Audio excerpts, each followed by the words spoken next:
Once again, the 6th annual North Sports Dynasty Draft Show. I'm here with the co-host of every single time I've done this, Mr. Alex Loosemore. How the fuck is it going? Doing good, man. So excited for the draft tonight. I feel like this one is just a complete wild card. I agree. By about pick 5 or 6, I was just like, okay, now what? Yeah, it seems like the first 4 picks are done. Yeah. Seems like those are pretty much locked. Seems like Vegas thinks the same thing. Literally, Vegas lines have altered in the last, I think, 20 minutes, actually, too. So there's some movements, but anything crazy to note as of right now? No, because we're starting a little bit late. The pick is in for the Titans. It's Cam Ward. It's Cam Ward.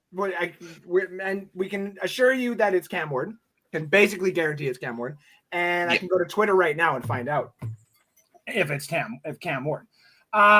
So the other thing is, this year, the way that this is happening is obviously me and Alex are just talking now. We haven't actually talked in a while because he works late. I have kids.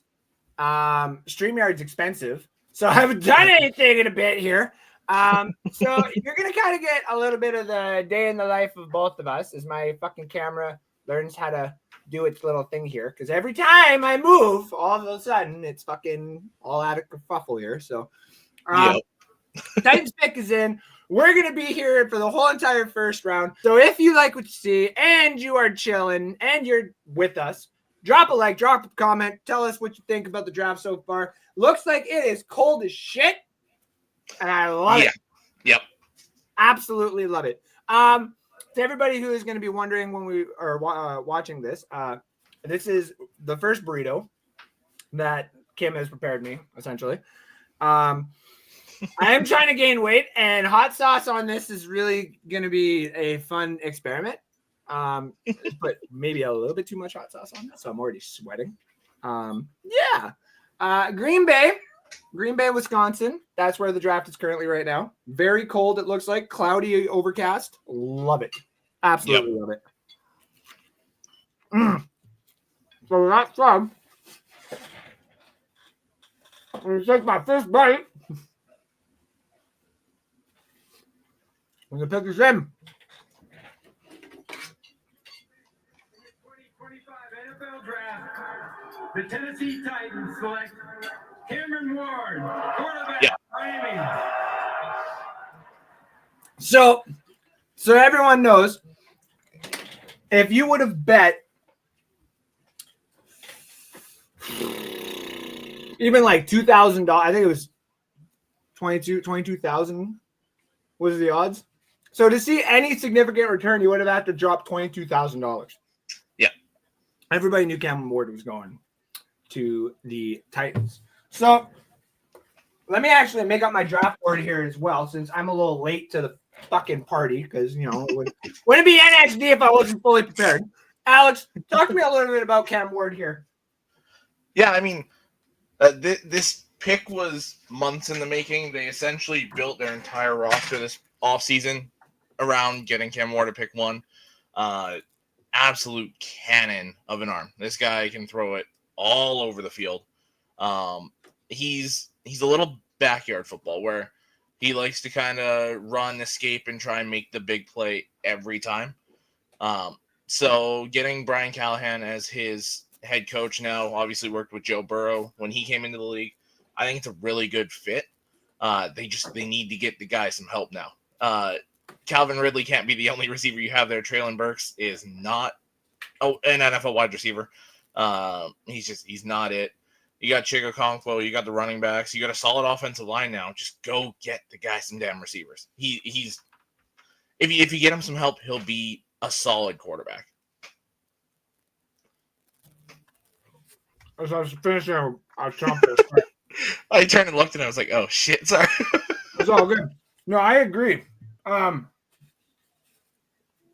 He's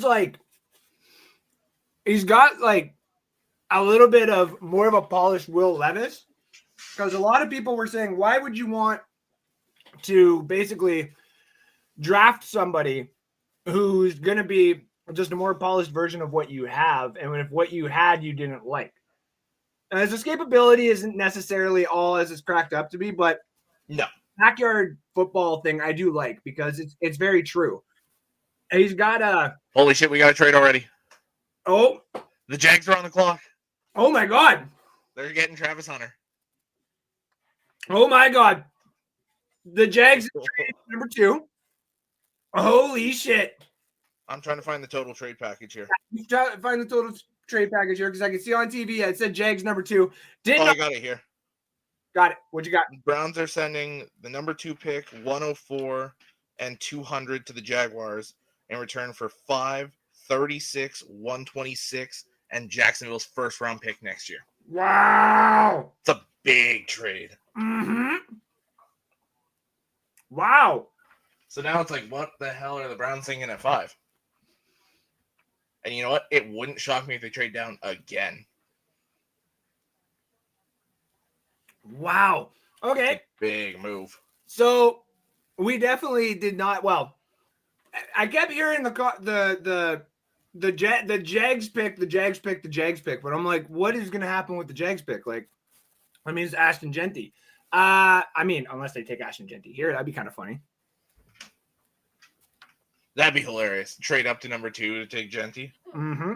But then at that point, is it like I heard talks that the Giants were considering Genty? It's like, how were those that serious then? The Jags felt like, okay, we got to go to number 2 to get him.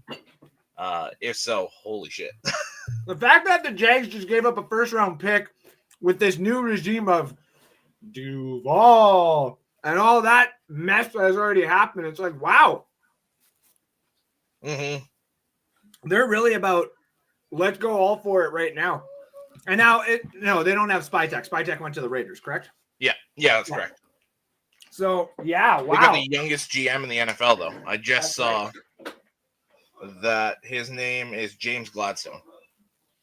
But here's the thing for Cleveland now, is you can go one of two ways. They could go get a quarterback now because they have 5, 33, and 36.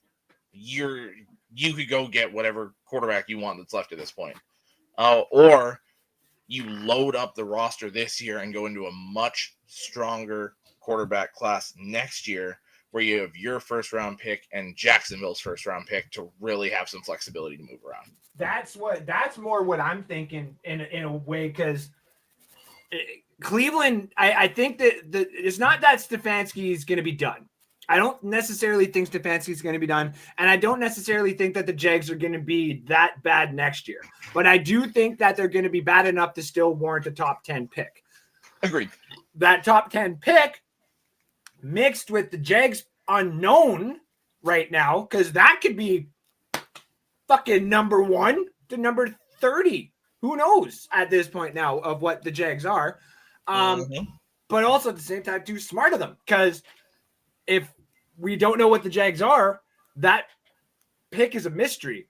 So if you wanted to load that up, even in the offseason, and grab a quarterback or grab somebody out there, or, dangle that in front of a team for a franchise quarterback that they're looking to get rid of and stuff, they got flexibility now too. Like, that's insane. A second overall pick, 4th round and a 6th round for the 5th. A second and 4th rounders and next year's first. That's a big trade. Big trade.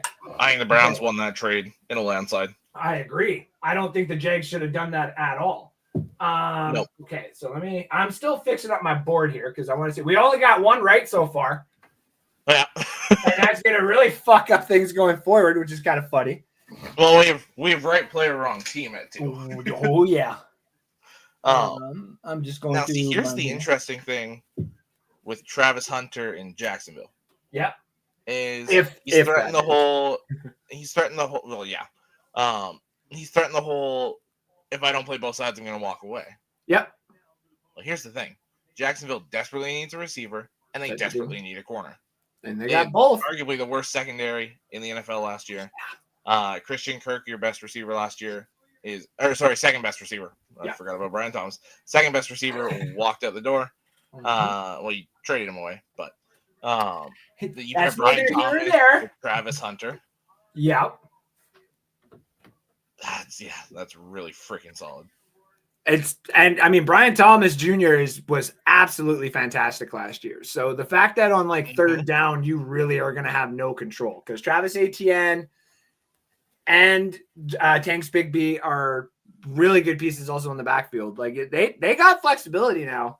They definitely can compete in that division if they want to. Though this pick is going to take fucking forever now.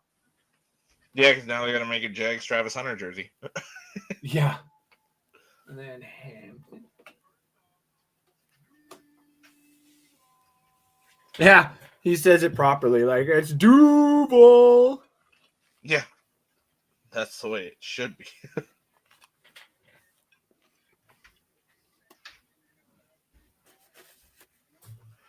Yeah, I'm still trying to... Yeah, what the hell does Cleveland do now? Do they go... I wonder if they go, say, Tedero and McMillan.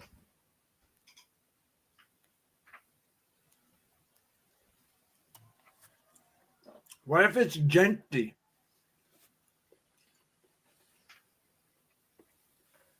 You've had GMs even saying like Genty can take over a team basically on the offense and give any quarterback a little bit of breathing room.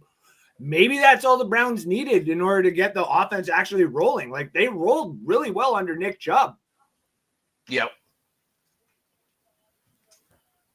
Yeah. Now, see, here's my thing.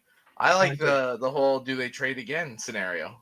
I also agree because then you can trade back and get like even you can get Hampton, who might even be better than fucking. I think Genty. he is. I 100% think he is. So this was going to be my hot take. Remember the year of Najee? Yeah. And how everybody was like, oh, it's Najee this and Najee that and Najee this and Najee that. And then what happened? That guy. Both of them were like average, but yeah. But I mean, I'm trying to remember the other running back in that class too. Etienne. That's right.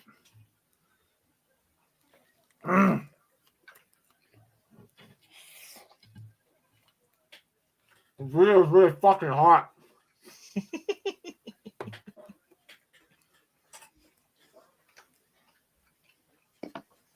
God damn it.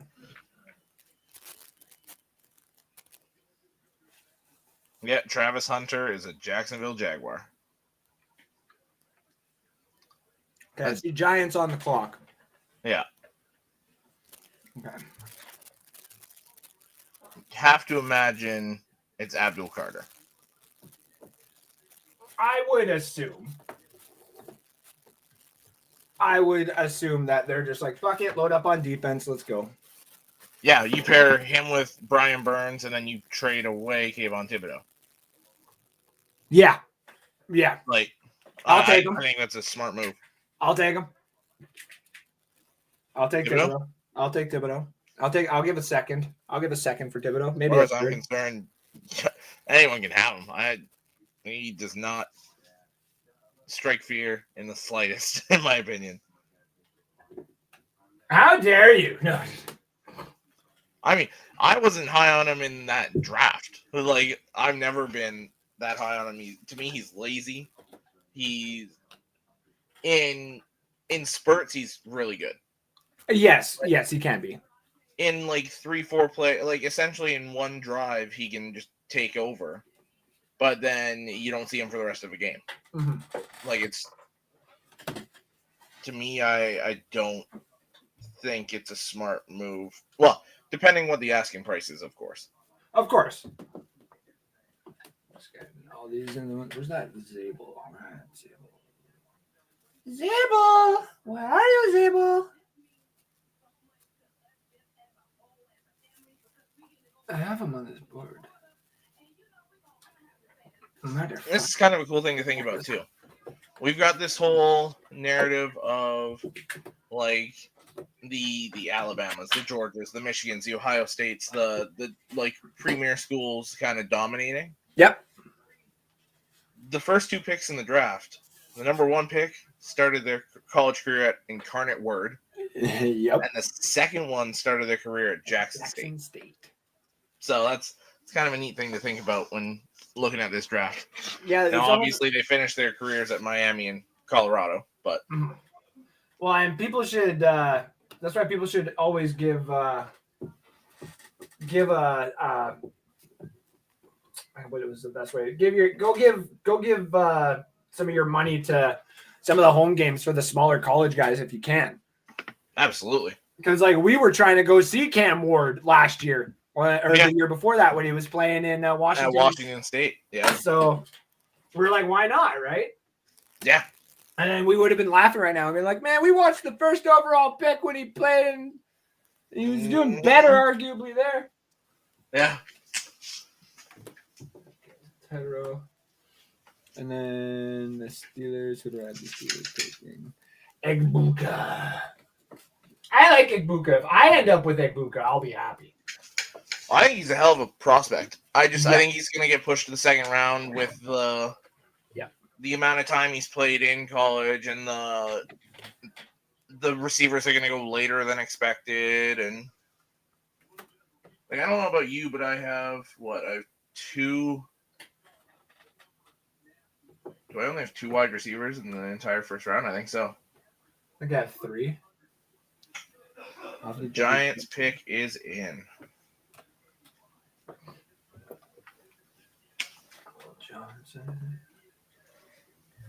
Will Johnson is my biggest faller in this. I have him falling all the way to 29 to Washington. I got him going to Green Bay. Gross. I know you would hate that. No, that'd be worse than when they took Rashawn Gary. I loved Rashawn Gary, but no, they're not allowed to do that. They can't. Now, see, realistically, I think I picked that selection with my heart more than my brain because I did have them take a corner. Mm-hmm. I just went with Maxwell Hairston from Kentucky for Green Bay. Now, my logic there was I don't think Jameson Williams is getting traded, even though there's the rumors of it. And you've got speedy receivers all over the division. Go get the fastest corner to go try and keep up.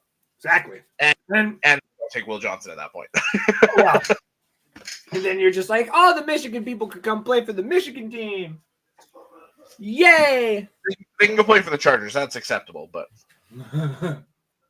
yeah, Abdul Carter. Yep. To the Giants. Oh, where the hell? There you go. Ah! I'm almost done my board. And then Rams. I still think the Rams are on the Jackson Dart thing. I think they're trading out. If you think about it, unless you're doing a full rebuild after next year, you get Jackson Dart, keep Sean McVay interested. Or you spend a second or third round pick on a guy like Quinn Ewers or Milrow. Milrow, yes. To me, it's Milrow, Ewers, and McCord are my 3 like project guys that you can get late too early 3 that I like a lot. See, I have you guys taking Luther Bird. I wouldn't hate that, especially they've been talking about getting younger at receiver and Golden would be good. Receiver quite a bit. Golden would be good. I just think Luther would be more of like a Jamu type player, and you would. We're not getting rid of Jamo, so it's fine. That's what I mean. Whereas Golden would be almost more like another Amon Ra, and unless you keep them both on the outside and run a system like that, it'd almost be a wasteful pick to a certain degree. Like at least Luther would be that you could throw to him only one time for the first fucking 3 years kind of thing, and it wouldn't really matter. And then all of a sudden, like with Jabu there in the playoffs there, all of a sudden it's like, we didn't game plan for this shit at all. What the fuck? Where the fuck did this? How the fuck? It's like, did you forget? I think if I'm not mistaken, the only receivers we visited or brought in for visits were McMillan and Golden. Like the first round guys. Brought in some later guys, but It doesn't always matter because apparently we never met with Cansey and he came here. Yeah. One, there's a lot of times where unless the guy is injured, you draft him without visiting. Because you meet with them at the freaking combine and all that. I just realized I still had my pick from the last mock draft for the Lions. There we go. Or that fucking. Where did I bring this down so I can actually get to it? There we go.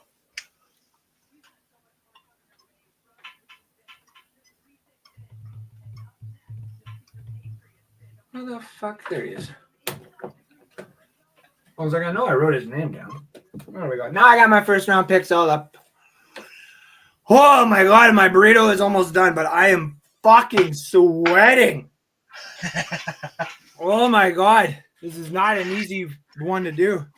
And of course, my burrito is starting to look like a fucking flatbread because I didn't roll it properly. Who really does, though? I thought.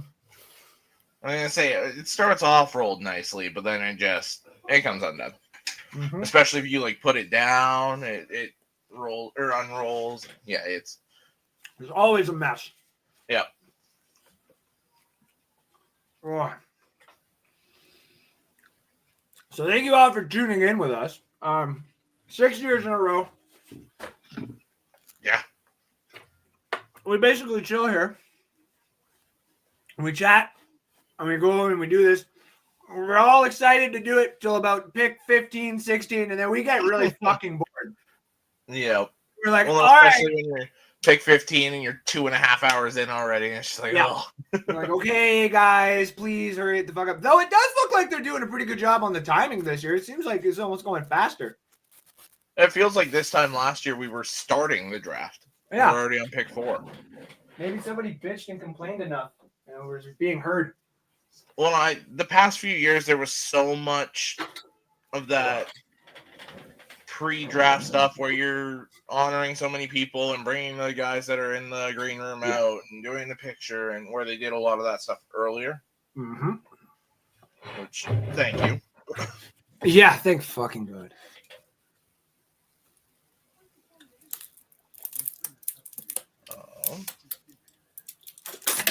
Okay, so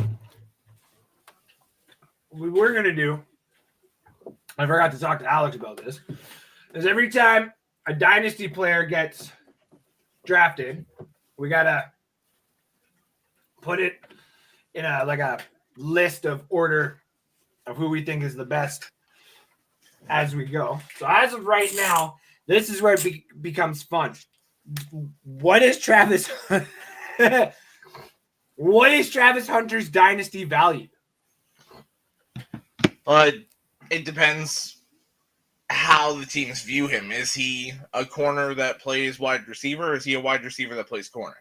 If he's a wide receiver that plays corner in that Jacksonville offense, it's really freaking good. Yeah. He's not the number one option. Teams will be worried more about Brian Thomas Jr. right off the bat. And if Trevor Lawrence is on his game, that's great value. And they still got, and I know people are going to be like, who? They still got PJ Washington, which seems to be Trevor Lawrence's, go-to guy in really, really tight situations. Especially at the end of the year. Yeah.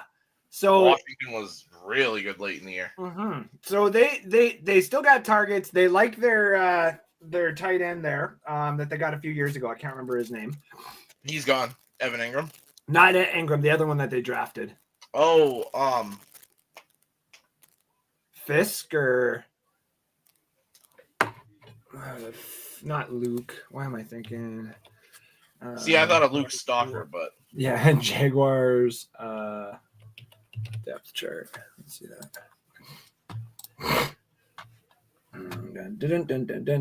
No, Brenton Strange. That's who it is. yes. They like him apparently. But I mean, you can also get another one in the second one. Well, I guess you can't because you don't have a second round pick anymore. This is a deep tight end draft, though.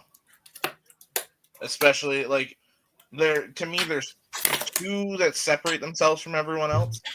But then second, third, fourth round. Well, and even Mason Taylor to me is kind of pushing himself up into that upper tier with Loveland and Warren. There's still a gap between those two and him, but he's making a case to be thrown into that.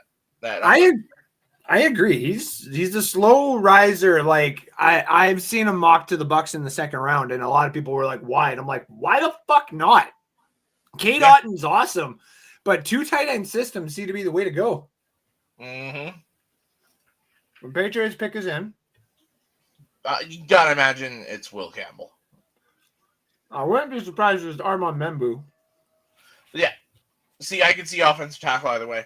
I just think they need left tackle more than right tackle, and I think Will Campbell is the left tackle in this draft. I agree. So I think Membu, I think Banks are right tackles. Josh Simmons could be a left tackle. Mm-hmm. Josh Simmons, I got the Bears trading into the first round right in front of Green Bay to take him. Okay.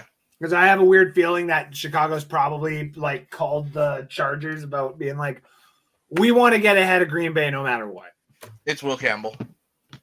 Yeah.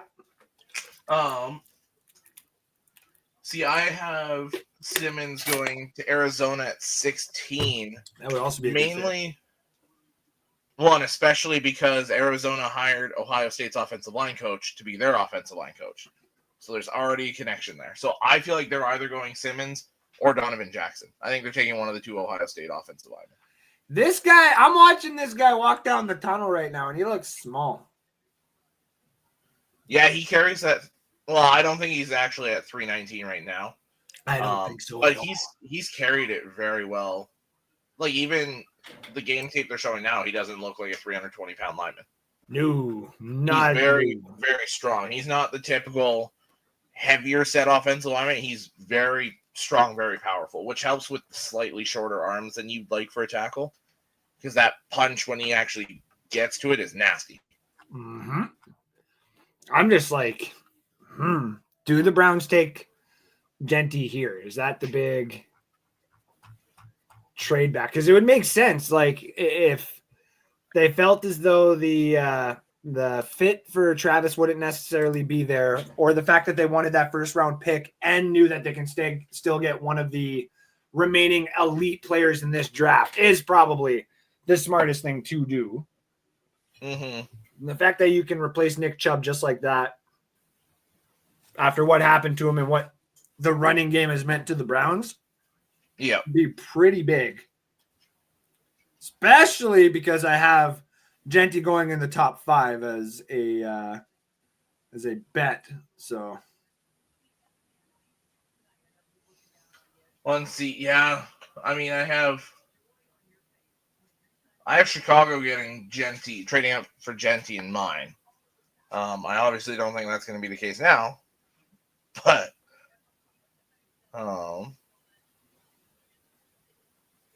yeah, I'm trying to find something on the Browns here.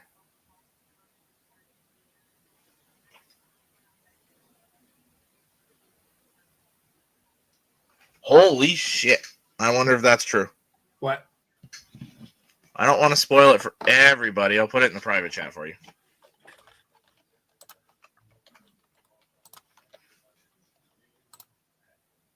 Interesting. Yeah. Interesting. That'd be kind of cool. Yeah, I'm seeing it all over the place. Interesting. Pick is in. That's not who I thought they would take, but I know. I mean, Myles Garrett? Yeah. Why the fuck not? Damn. If that ends up being it, fuck yeah. Then that means the Raiders really are in a tight spot. Yeah, do you go Genty or do you go Membu? To me, those are the 2 people I think they're looking at. So far I got 1, 2, 3 right. Yeah, I'm right there with you. Could you imagine? Now, here comes a weird one. What if the Raiders really do like Membu, okay? And they're like, listen, we made up our decision as much as we want Genty. And those rumors about the Jets trading Breece Allen are true. And they decide to go with Genty. Man. Which to me, I saw that online and I'm like because the other one that they got Braylon Allen, yeah. Who everyone laughed at me because I loved him so much. And then all of a sudden he's on fucking ESPN being talked about as like the best second running back in the league. And I'm like, no shit. You see the size of him? Yeah. Well, it was tough though, because he had like a really good 2-3 week stretch and then he kind of fell back again. Yeah, and I do think that's kind of the scheme that they're running, because it doesn't seem like they were doing it like, I don't think they were putting them in the right scheme, I guess is the best way to describe it here. Agreed. Do you see the little fact they had on the bottom there? No. He's only the second offensive lineman from LSU drafted in the first round of the common draft era. Oh, shit. That's kind of surprising. The only other one is Alan Faneca. Fucking Faneca.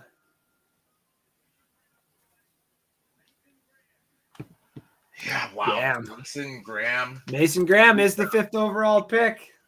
Well, and there was so much talk of him falling. I had him falling to 13 to Miami. And I kept thinking to myself, too, I'm like, where the fuck would he go? So I'm like, yeah, he would just stop falling at Miami. So yeah.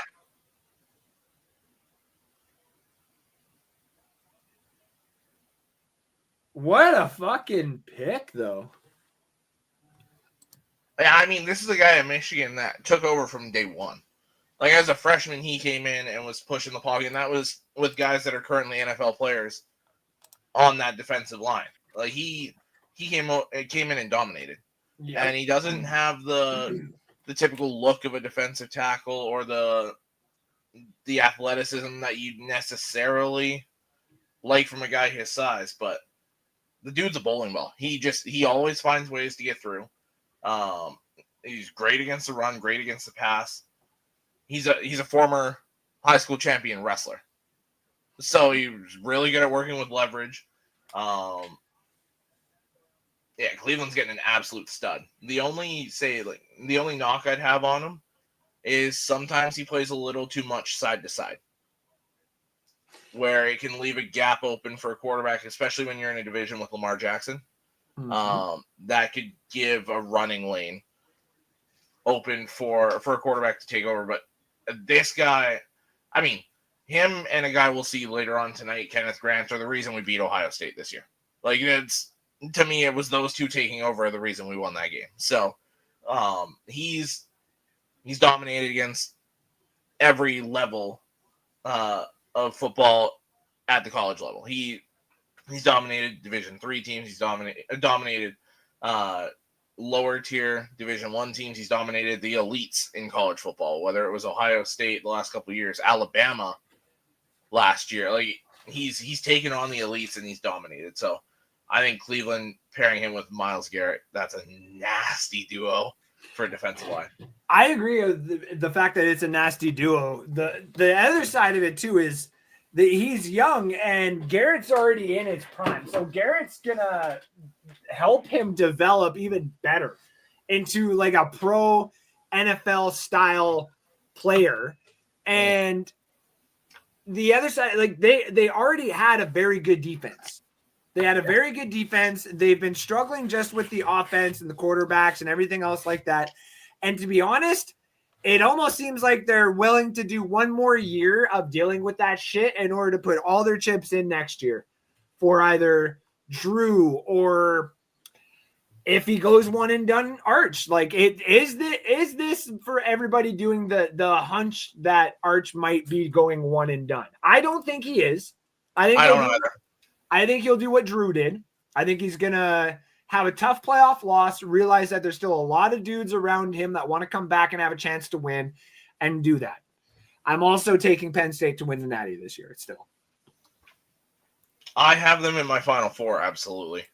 I don't know. I haven't picked an actual champion yet. it's going to be very hard for me to come away from Penn State. As of right now, it's Penn State versus Texas for me. To me, the issue with Penn State is still their ability to win the big games in conference. I don't until Ohio State couldn't. I mean, Ohio State's only loss in conference was us. Well, no, they lost to Oregon as well, my bad. Yes. But then they beat the brakes off Oregon in the playoff. Fucking right they did. Now, at the same time, with Penn State, one, it's interesting because they don't play us, but they play Ohio State and Oregon. So that, to me, is where, realistically, there's a chance you lose one of those and you're not playing for the Big Ten title and not playing for a first-round bye. That is also true. So then it comes down to your playoff seeding. That's why I'm just like, I have a hard time. The playoff seeding is really going to be the kicker, because you could have almost any. It could be like Ohio State versus Penn State. Yeah. Oh, here we go. Is it Genty? The Las Vegas Raiders select Ashton Genty. There it is. Oh, they did it. No wonder that pick came in real quick too. I didn't even see it hit 8 minutes. They were like, "Fuck it, he's there. Yep. Let's do it." Okay, so I lost money on that, but that's fine. Genty now arguably becomes the number one fantasy running back right now for Dynasty. And probably the number one pick in just a rookie draft.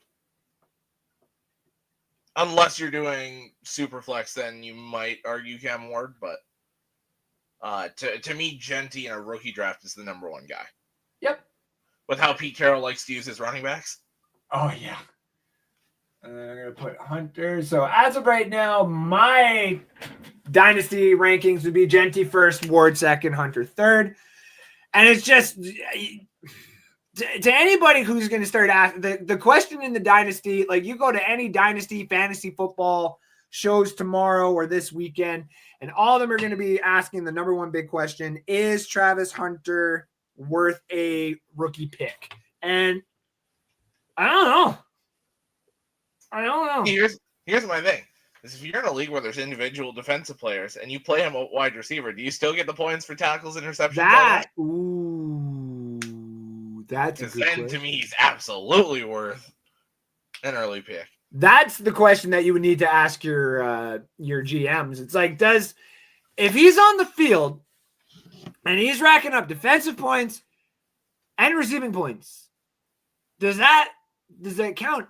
And then if you go back through history, I'm sure there has been a defensive player that has done that before, and people probably have counted it. They just probably never expected it to get this crazy.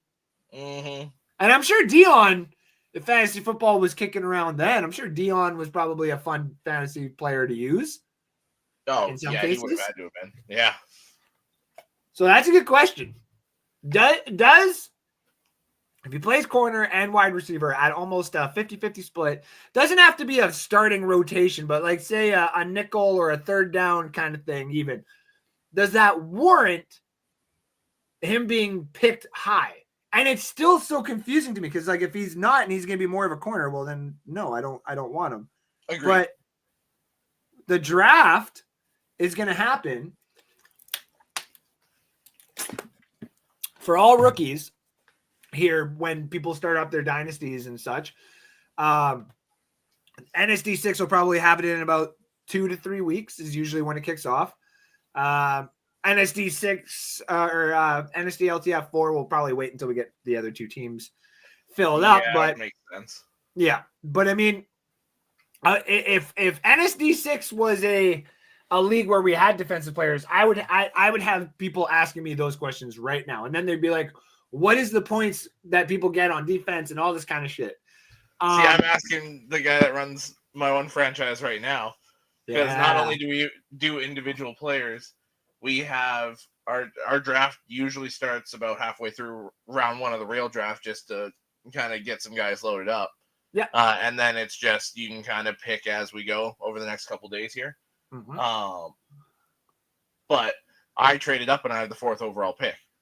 So I'm sitting here and I was like, I don't need running back and I don't need receiver, but it's one where we do free agency and you have a salary cap and everything. Yep. And I got I got Saquon as a free agent next year, and I got Amon-Ra as a free agent next year. Ooh. I'm probably not going to be able to afford both. So Don't think so. I don't be thinking so.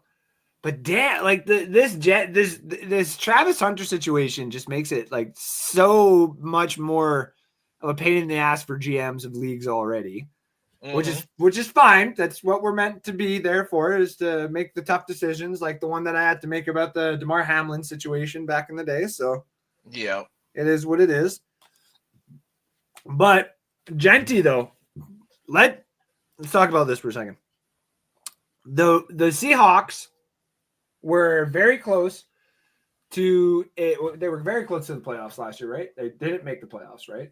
They were the last team to not make the playoffs. Is that what it was? Sorry? The Seahawks didn't make the playoffs last year, correct? No, they did not. Okay. So, but they still had a very good team. Same with them and the Bengals.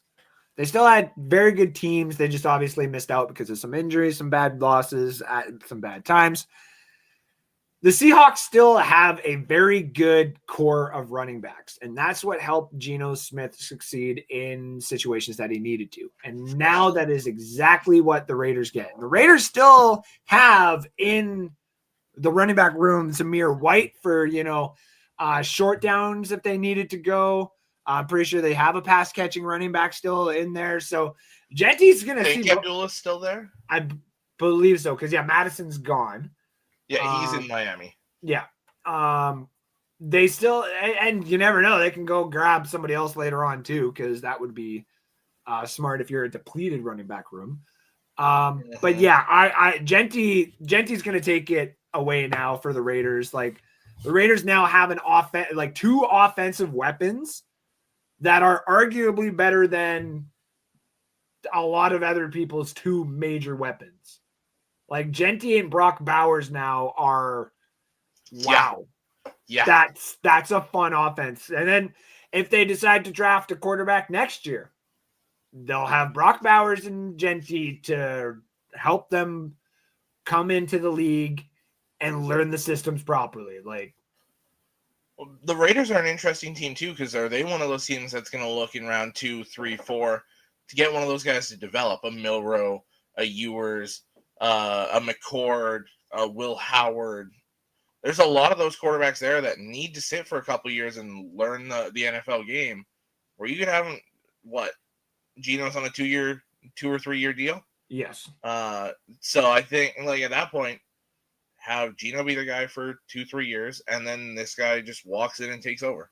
I even said before, what about, Drew Aller being their next year's quarterback? Like, they draft him and he gets to come in there and be the big arm guy and have some fun with Jacoby Myers and the other guys that they've got in there too, and probably draft another weapon eventually. But yeah, the division that they're in, like, they got the Chargers, they got the Chiefs, obviously, and then they got the Broncos. Thank you. And then I got the Broncos.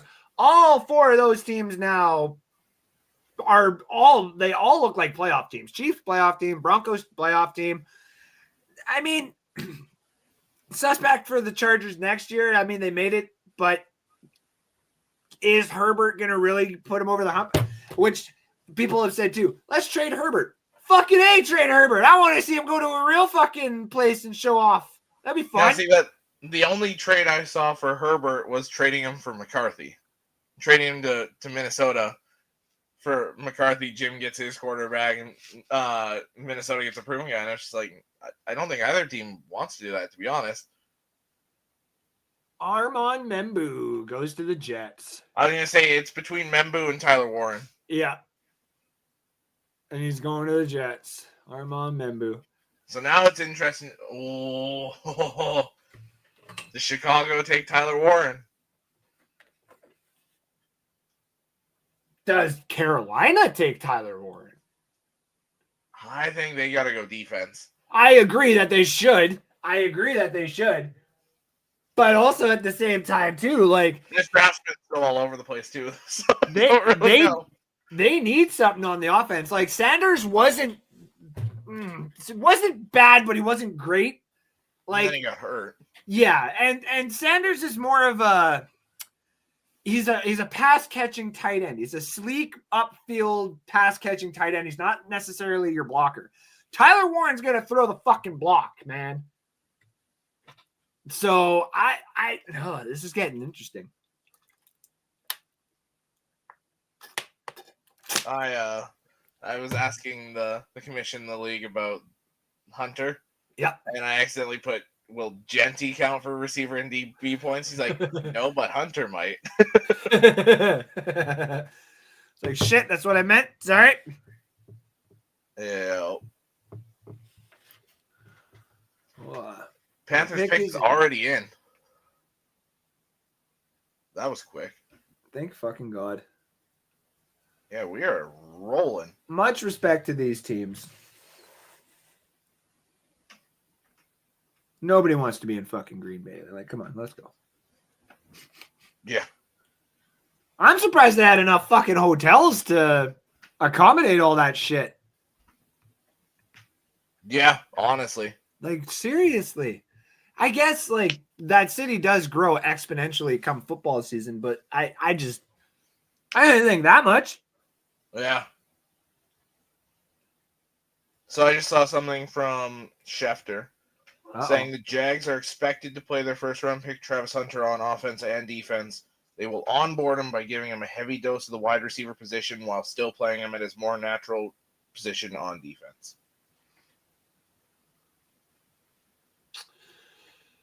Cohen gonna ruin his fucking career already. I can just tell.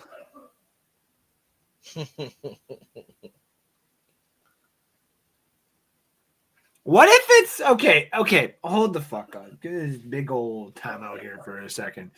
I think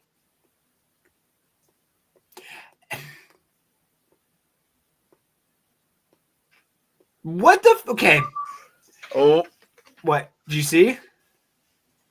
Yeah, what we got? What we got? The guy I mocked every freaking time and then backed off this mock draft. Oh, that's a smart pick. Yeah. That's a smart pick. Freaking, yeah, that's a great pick. That's a great pick. Now they got theirs. They're fucking Mike Evans. Yep. Yeah. You know what? Fuck it. Sorry, everybody who's watching right now, you're gonna start getting picks a little bit earlier if you're not watching it on TV. Tedero McMillan's going to Carolina. Wide receiver from Arizona. Big body, jump ball guy. Also plays really well in the slot. Those balls coming across the middle. He's not afraid of the contact. To me, I said last night, he reminds me of a mix of Mike Evans and Michael Thomas. That's a good one. That is a good one. Fucking the slant king over there. Yeah. Fucking him and Leggett are gonna be a funny conversation to watch. Just like them talking are gonna be so funny to watch. Yep. But man, hey Buccaneers, we're gonna need a corner. Go look at the tapes of the corners that did McMillan pretty bad. We're gonna need them. Yeah. Well, and I mean it's interesting too because 2 years ago when Noah Fafita played really, really well for Arizona, yeah, McMillan was the jump ball outside guy and came down with almost everything thrown at him. This yeah. past year where Fafita struggled a little bit more, you had McMillan come inside more, play the slot, play the across the middle type football, and again he did very well at that. So clearly a guy that can do it all, and a very, very good pick for Carolina here. And now it's interesting because this. Woo! What's that? There we go. I don't know why it's. Is the mic still live on that one? It was not. I was trying to do this sneakily, and it was not working. Oh, Mike now the off. interesting thing to look at is technically with Travis Hunter, that's 2 receivers taken already.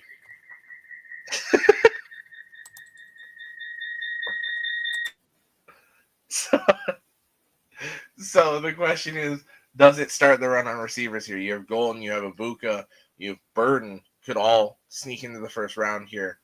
It'll be interesting to see if that run happens earlier than most people expected. And then if that happens, what run that everyone expected gets pushed out? Is it the running backs? Is it a few of the edge rushers? Is it a few of the defensive tackles? It's something that would be interesting to look at.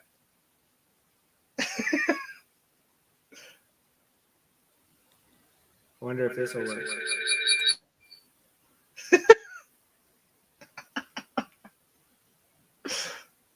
None of that worked. I would try to actually see if it'll just like work with another cam and then put it here and stuff. But like I had the whole mute, everything was muted and it was fucking working. I was like, what the fuck? What in the fuck? Tero McMillan. Yeah, it's a really good pick.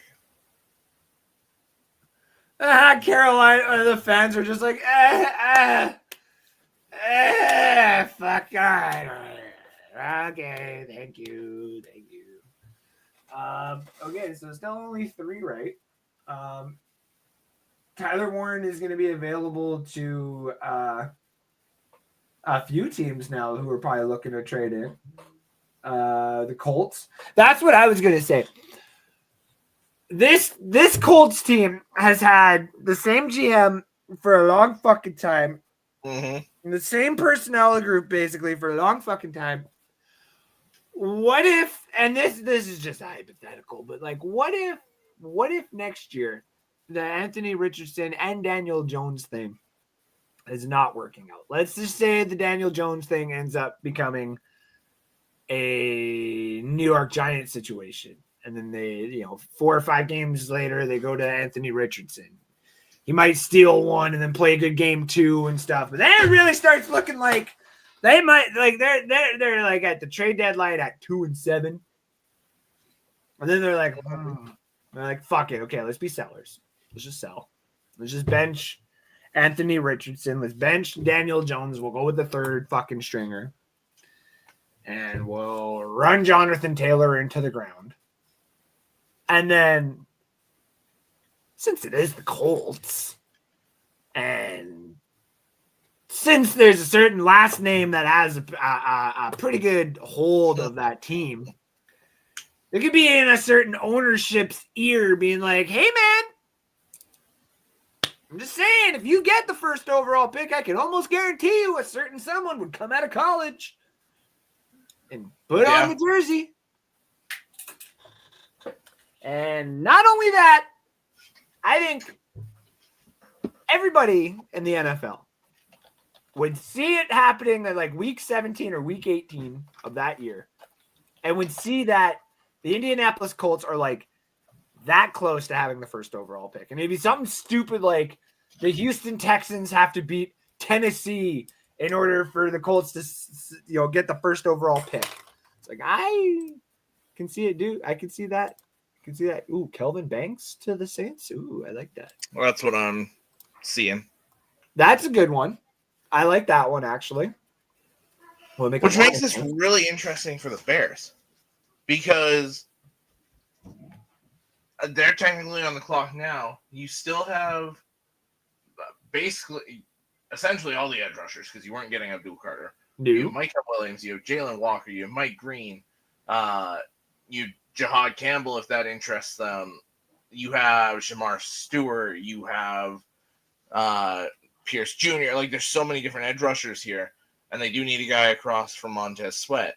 Mm-hmm. They could go offensive tackle, given that there's the run on tackles happening. Mm-hmm. They could go Warren. They could go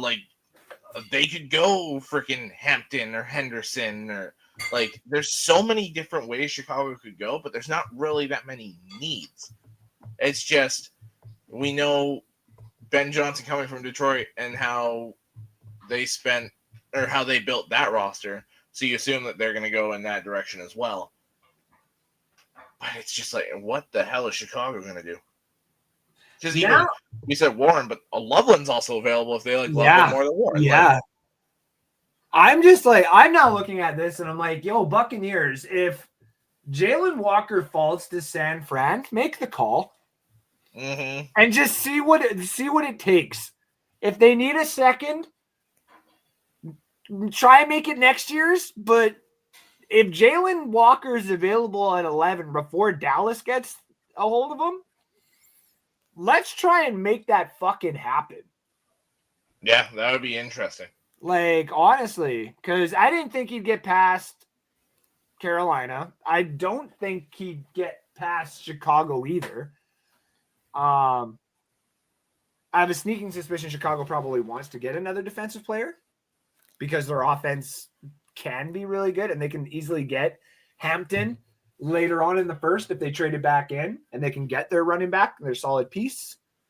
Mm-hmm. They could probably also take those second round picks and wait for Hampton or the other tight ends like Mason Taylor to be available. Like there's a few different players that they can go there.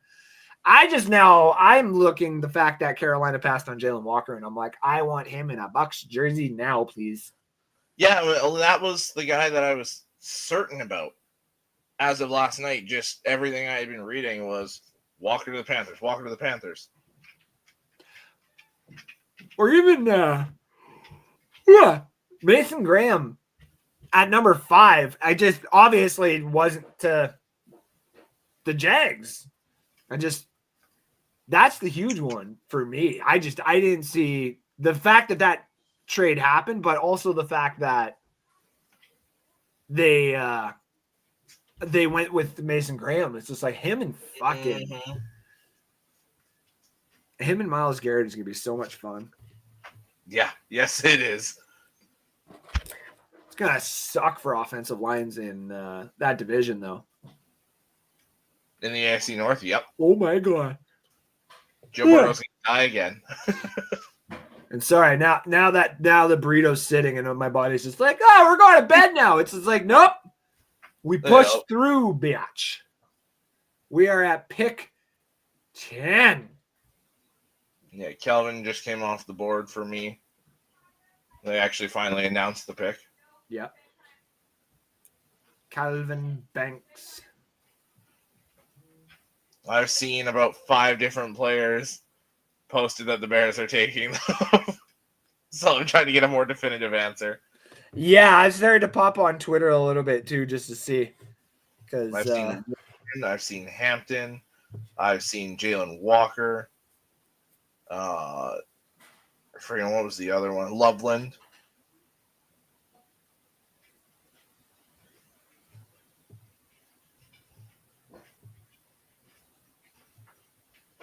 fucking Shannon Sharp stepping away is pretty crazy. Mm-hmm. Though, I mean, like, listen, anybody out there, as a person who is in a very kinky relationship, and a lot of shit can be definitely taken a certain way if people were to only hear certain amounts of phone calls or whatever. Obviously, you got to wait until due process is done, but I do think this is a typical bitch figured she could get him caught with what he said on the camera and stuff, or on the phone, and yeah. Ooh, that's what I'm seeing more and more. Ooh, Loveland to the Bears.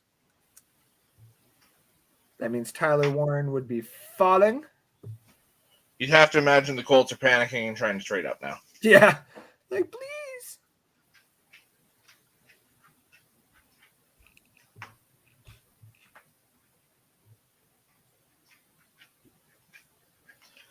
That's interesting because to me, you look at the tight ends in this draft class, and Warren reminds me more of, say, Kittle, and Loveland reminds me more of, like, Travis Kelce. So you look at it, and Chicago went with the receiving tight end. Yeah. Pick is in. We're on the clock. Jalen Reagor, wide receiver, TCU to the Eagles. Hey, Heck, I'm on it. Nice. So the Wolverines team that was supposedly pretty bad, 2 players in the top 10. Well, I mean, it's not that they were bad. Just they didn't make the playoffs. I mean, 8-5 is bad for Michigan. I guess. It's like still. I mean, Detroit finished with fucking 39 wins. Wasn't bad. Could have been better though. Yeah, fucking could have been. So this is what I'm at. This is what I'm. A little hockey talk here, quick before we get to the Bears pick. I'm like this close to putting $1,000 on the Red Wings to make the playoffs next year. And the reason is this: one, because if they make the fucking playoffs, obviously I win a significant amount of cash, and we're all fucking happy, and I can pay for the first round and have little watch parties and shit. Or I lose $1,000. And inevitably, I can indulge myself in my own self-loathing for the next 5 years and my hatred of Steve Yzerman. So in my opinion, and in my head, it's a win-win situation no matter what happens. Like if the playoffs, they go to the playoffs, fuck y'all. They don't go to the playoffs. It's all good. It's all good. It's all fine with me. So I have a lot of... That's a good one. Michael Williams to the 49ers is a good one. It's a really good one. Especially for a team that for so long has drafted, especially defensive linemen based on traits. You get him across from Nick Bosa, that's a dangerous duo. Okay, Buccaneers. He's starting to fall. Though we'll probably end up Nolan to the Niners there. I thought that's what the Niners would have done. Oh yeah, I guess we should have been listening for when the Bears were on the clock. They probably just got booed for 10 minutes. Yeah.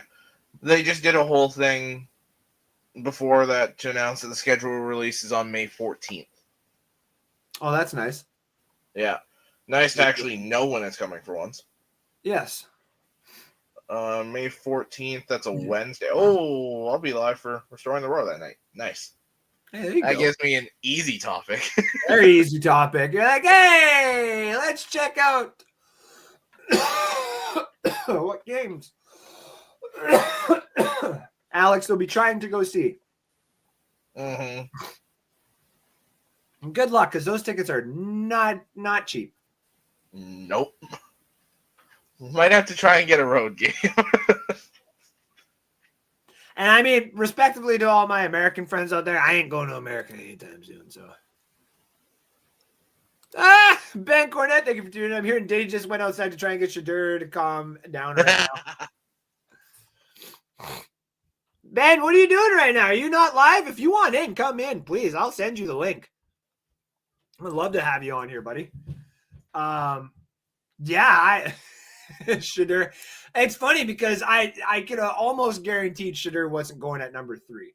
I did think, however, somebody was going to trade back into like the top 10 or the top 15 to still technically grab him. Doesn't really look like it's going to, because it does seem like all the players that we were thinking of that should have been going higher, we just didn't know where they were going to go. They're going there. They're going there. The amount of Cowboys fans on Twitter right now that are saying, should we draft Shadur Sanders, is hilarious. Did you not just trade for Joe Milton? Did you not? And make Dak Prescott the highest paid quarterback in football? Yeah. Why the fuck would you do that? Man, you really said you're going to make Schottenheimer fucking really stuck at his job. Yeah.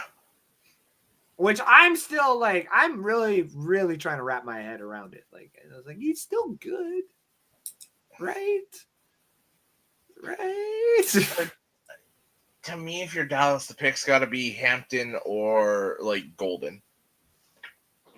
I agree. Golden would make sense. Especially Golden would probably make the most kid. Like, bring a Longhorn to the Cowboys. Like, I think that makes the most sense. When's the last time a Longhorn got drafted to the Cowboys? Say, like, in the first, like, round. Ooh. Have they ever drafted a Longhorn in the first round? I would imagine. I would hope so. Like, fucking, we drafted Vernon Hargraves because he was a hometown kid with pick, like, 15. I'm pretty sure the fucking the Cowboys have done that at least once. So So we'll go from recent picks back. I'm back to 2008 and nothing yet. Jeez. Into the 90s and still nothing. Oh my god. Texas A&M in 92. Okay. But still not. A&M in 84. No Longhorns yet. What? West Texas State in 1970. Texas in 1964. In 1964. They've drafted one Texas Longhorn. My God. I okay. Does that even count? The 4th overall pick, offensive tackle Scott Appleton. But he never played for them. He signed with the Houston Oilers of the AFL instead. Wow. That's, jeez. That's like, I mean, fucking, we had Bo Jackson. We had Steve Young.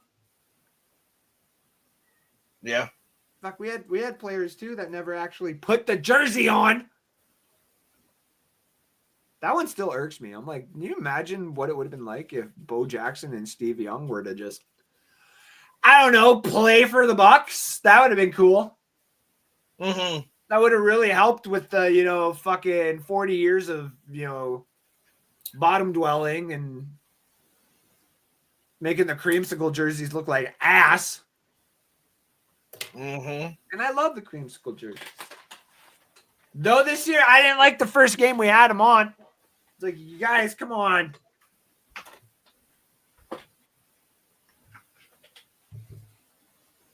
Interesting.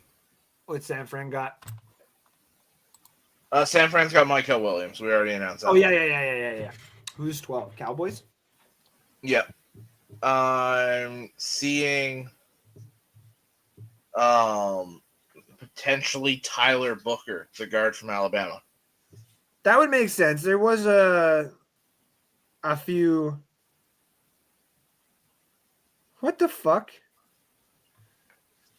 Pete Carroll is dropping hints? About? He was dropping hints on Twitter for what the pick was going to be. Oh my God. That's great. And it all is weird.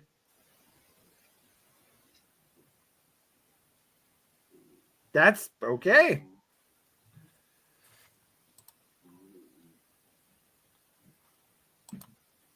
That's just so okay. That seems like not Pete Carroll. But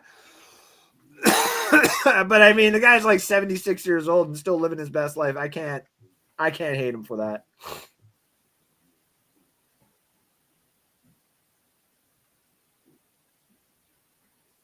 Can you imagine if the Dolphins took Tyler Warren? Oh, or Matthew Golden, or I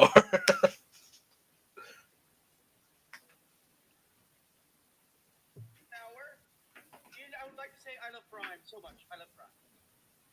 Look at this one, Death by Shower. Whoa. So many people are still like, are we really about to take Shedeur Sanders here? Are we really doing this? Are we really going full fuck it mode? Oh, jeez, buddy. If that happens, lock up Deion Sanders being the head coach next year. Yeah, no shit. Not only that, Shedeur Sanders is wearing a massive chain worth well over $100K for tonight's game, apparently. Mm-hmm.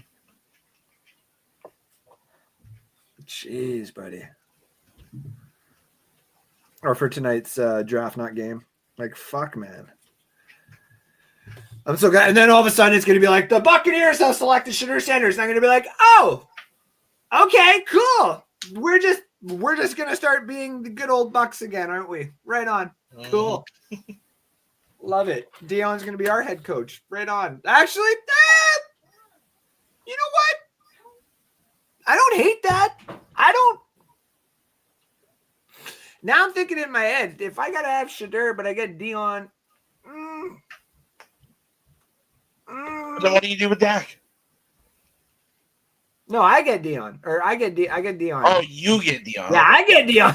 I thought we were still talking Dallas. I was like, no, because I was like, because I'm not a fan of Shedeur. I don't like, and you know me, I don't like those type of quarterbacks. That's why I wasn't a fan of. I was about to make a bad joke. Ooh. I'll just put it in the private chat. Yeah, put it in the group chat. I was like, what are you talking about? Why the fuck can't I think of the quarterback for the Saints now? Which one? The one Derek Carr? No, the young one there. Spencer Rattler. Rattler reminds me a lot of Shedeur.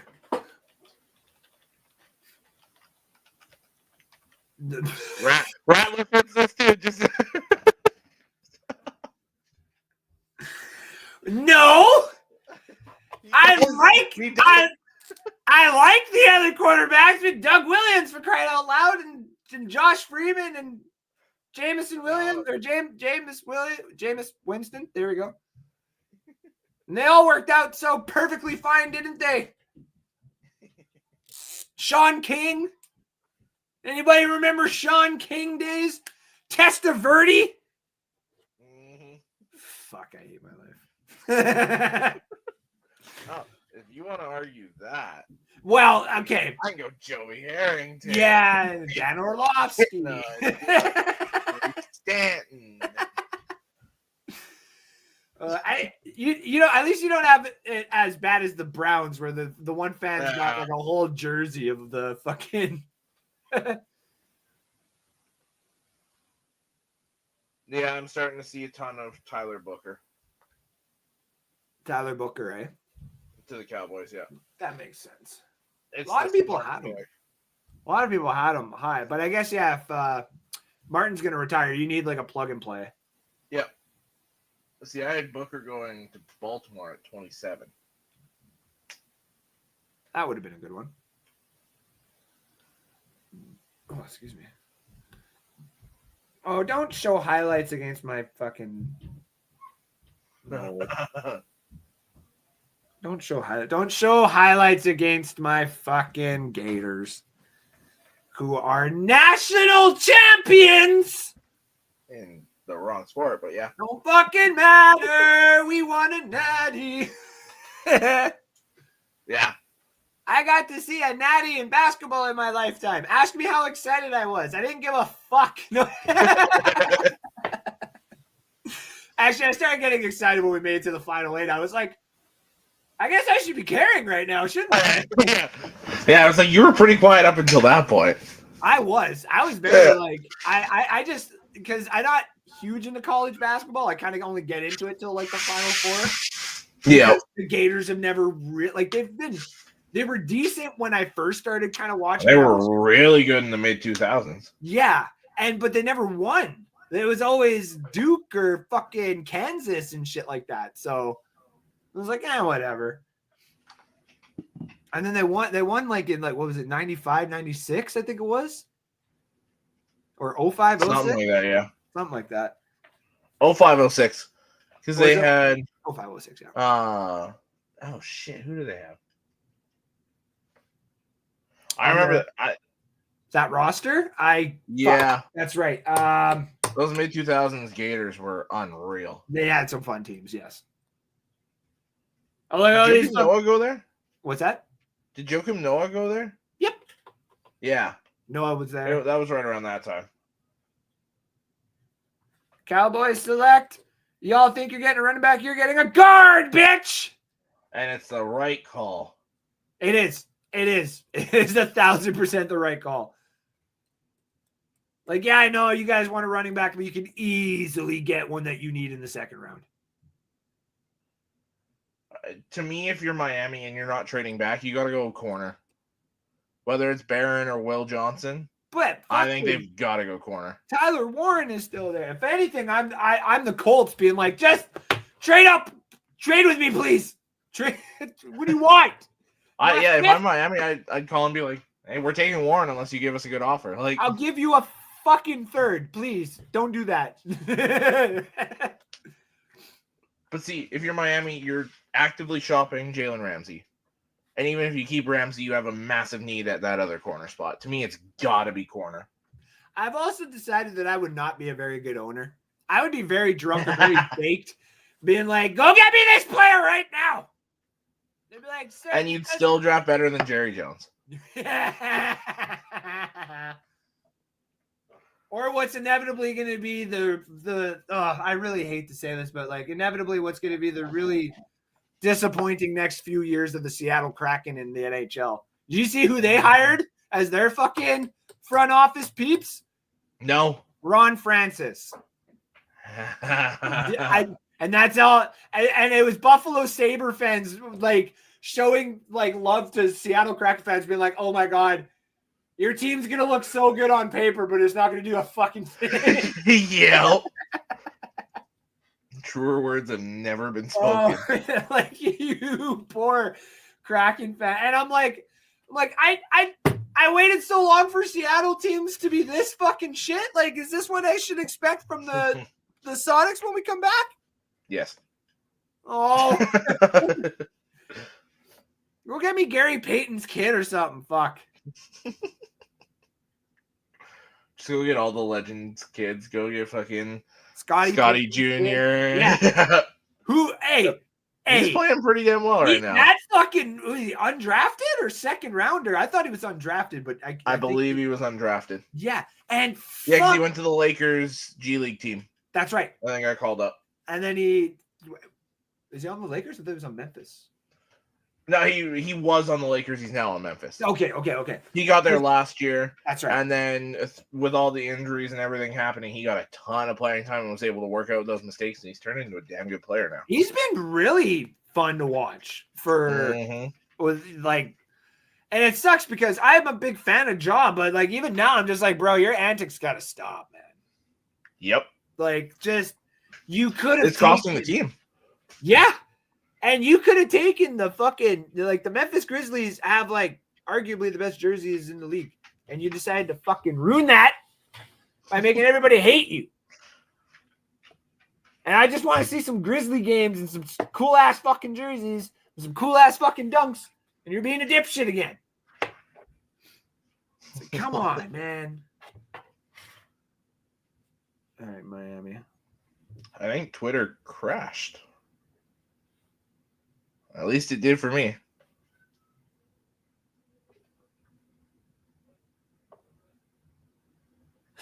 JJ, what? Was that really just an announcement for the schedule announcement? Okay,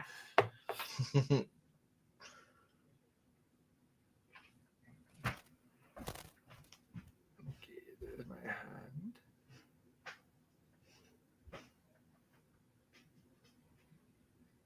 There we go. I hate this camera sometimes. This is so stupid camera. I can't wait to get a new laptop. Is Twitter working for you? Yes, I think. Let me just refresh here. Yep. Yep, it is. Weird. So, like, if I stay in the, like, just home and it's, like, it brings the post to me there, that works. If I go search for anything, it won't work. Weird.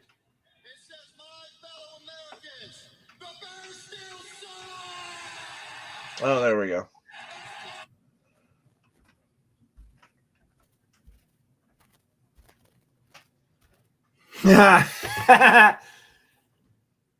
Let's see if I can get this. Here you go. Yeah. The fuck you are. I really gotta watch that fucking Ozark. Yeah, I do too. I've seen the scene a few times where she's like, if you're gonna stop me, you have to fucking kill me, and like just screams. It's like shit, bitch. Yep. And like, yes, I think she gets the Madonna biopic, which I was like, Good pick. Mhm. And she looks like she's going to play pretty good fucking Silver Surfer, which I'm also like, good pick there.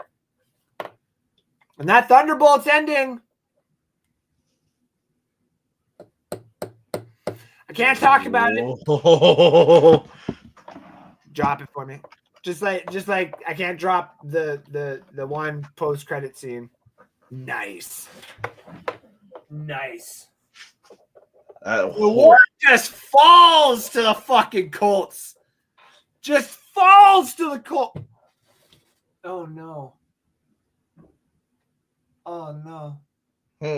Oh, Jalen Watt gonna fall to the Falcons. Yep. Oh no. Oh no. Yep. Oh no. Maybe you guys can convince Indianapolis that Warren will still be there at what, 19? We're not convincing them we're shit. Because then Atlanta will turn around and be like, you know what? We don't need Kyle Pitts. Fuck Yeah, this. fuck Kyle Pitts. Yeah. Hey, Indianapolis, you want Kyle Pitts? I heard he did really well with Anthony Richardson. Or Cincinnati would just be like, fuck our defense. Go get Tyler Warren. No, what Cincy needs to do, I don't give a fuck. Honestly, I don't give a fuck. Cincy's offense at the end of the season last year, when they started rolling and shit like that, yeah, go get a running back. Go get OJ fucking, or go get Hampton. Go get fucking, go get Quinson Junkins for all I fucking care. Just go get bro a fucking running back and just, I will be watching Bengals games next year. I fucking love what the Bengals did at the end of the season. And I was pissed when they didn't make it in. And then Travis fucking Kelsey going on his podcast, you think we would purposely lose? Bitch, shut the fuck up.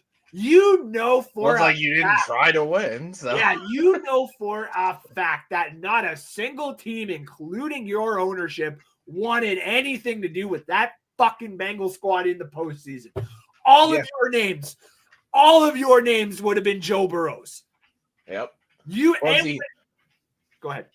I was just gonna say the thing would be if you get them a running back instead of the games being 50-49 and going either way, they'll be 70-67 and go either way. Who the fuck cares? The most exciting football. And I got Joe Burrow in Dynasty, so you know what? Fuck him. Let's go. Let's do this. Fuck.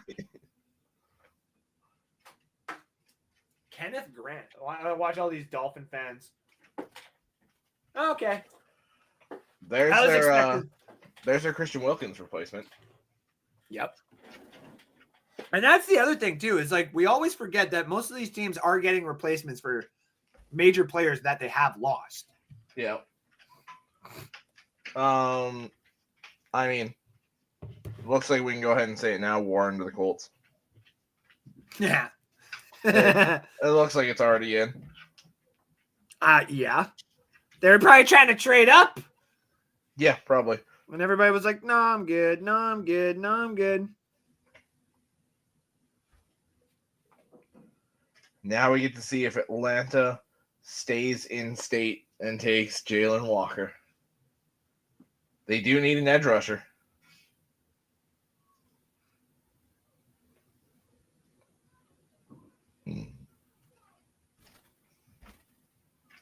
Yeah, Colts pick is already in.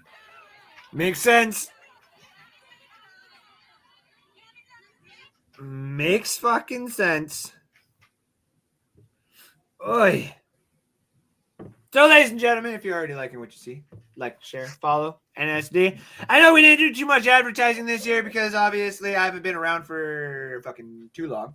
I've had some shit going on. Figured out that shit. Shit's all solid shits now. Nice, healthy shits. And NSD is going to be back pretty fucking soon. I'm trying to figure out exactly what the platform is going to be about going forward because I want to make it still a weekly thing. Oh, excuse me. But I almost kind of want to go daily for when shit actually does hit the ceiling or be able to go live from locations, go live from like hockey games and stuff like that, or at least outside. Inevitably, if the Oilers can do fucking anything. Because right now, they got about the same amount of playoff wins as my fucking Red Wings do. 0. I mean, our Red Wings. Yeah. Just like I was going to message you the other day and be like, man, these Pistons are playing good. And be like, oh, wait, you don't fucking care. I mean, they're very enjoyable to watch. I will say that. They went from being like last year, it was like, man, this is kind of unbearable to watch, to being like, man, Cade Cunningham is going to fucking tear this league apart pretty soon. Yeah, they lost 23 straight games last year. Mm-hmm. And then to come to this year and be They won. They won a stupid amount in a row. Or it was like in a span of like 40 games, they lost only like 10. Yeah. It was like something stupid like that. Very, very good. Yeah. Tyler Warren. That one guy was mouthing it too. He's like, Tyler Warren. Yeah. Okay, you talk for a second. I'm going to go to the other room and prepare something. Give me 1 second. Yeah, so Indianapolis. Might even hear me take it. Indy's about to actually announce their pick here. Well, Goodell. And it is Tyler Warren, the tight end from Penn State. So it'll be interesting to see if we get another tight end the rest of the night here. It would be Mason Taylor if it was, and maybe a team like Philly, KC, if they're looking for life after Travis Kelce. I don't really expect him to go earlier than 31. But there's a lot to unpack here. It's been a wild draft. So obviously Cam Ward at 1, Tennessee was expected, but then Jacksonville trading up to 2 to get Travis Hunter, giving up all that they did. I think Cleveland fleeced them in that trade. It gives them the ability to go get quarterback next year and build up the roster around him. The Giants at 3 with Abdul Carter. Makes sense. Like I said last night on my show, the last time they passed on a Penn State edge rusher, they traded back and got Kadarius Toney instead of Micah Parsons, who ended up on the Dallas Cowboys. So they did not make the same mistake twice. New England, Will Campbell. Makes total sense. Great pick. Protect Drake May.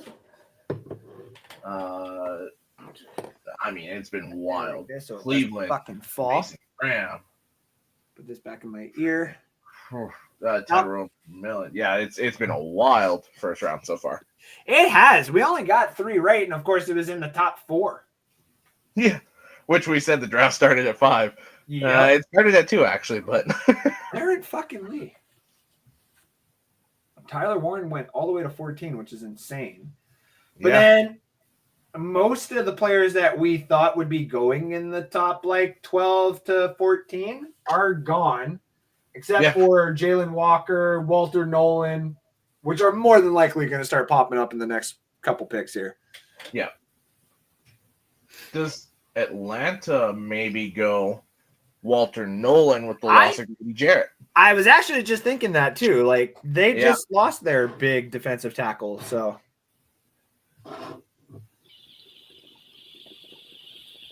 Oh, I'm seeing a ton of just fans saying, please take Jalen Walker. Please don't. I had Mike Green, the edge from Marshall here, but Walker was already off the board. Yep. It's kind of interesting, though, where you were saying most of the top 14, we had at least the players here.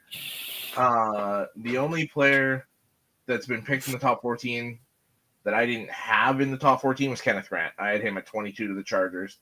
And I still have Walker and Nolan and still available from inside. Oh, sorry. No, I didn't have Booker or Banks either. I just saw them at the bottom of the board here. I was like, why do I have 3 that were sitting in the top 14 that haven't been picked and only 1 that was outside? That math does not add up. So, yeah, Booker and Grant are the 3 that I had outside the top 14. I got picked inside the top 14. And my 3 that were inside that have fallen out of the top 14 were Jalen Walker, Walter Nolan, and Matthew Golden. Yeah, I got Golden going to Washington. Oh, Why the fuck not? No, and Terry McLaurin. Why the fuck Yeah. not? They got to get somebody on defense. Fuck him. Fuck no. 55 points a game. Come on. Let Jaden Daniels cook.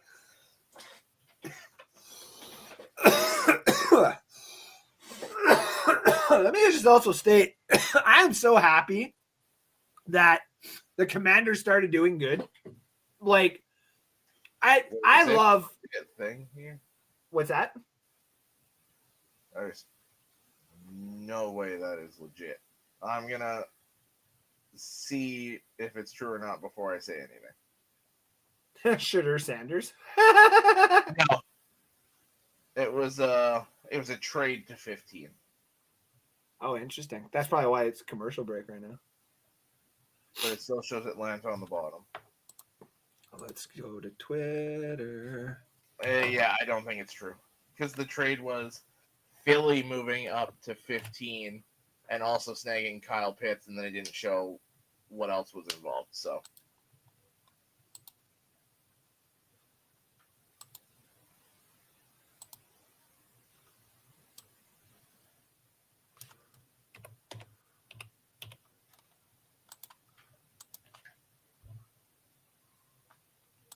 seen a ton of Jalen Walker and a ton of Mike Green. I am too, actually. And somebody, a Falcons fan, said with the 15th pick, the Atlanta Falcons select Michael Penix Jr. again.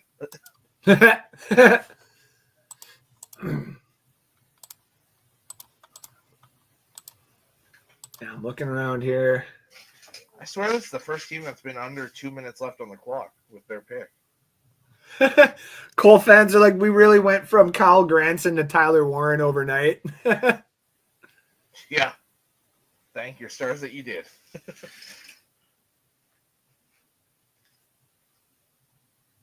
Yeah, I gotta imagine the Falcons are trying to trade here. The fact they're still on the board with a minute and a half left. Right.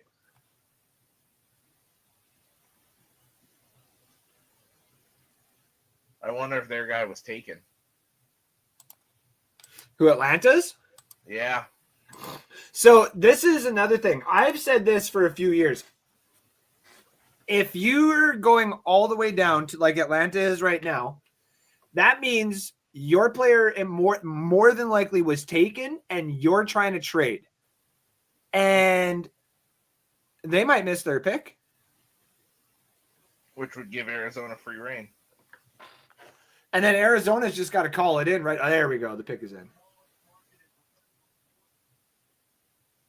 Okay, so Falcons pick is in. It's not traded.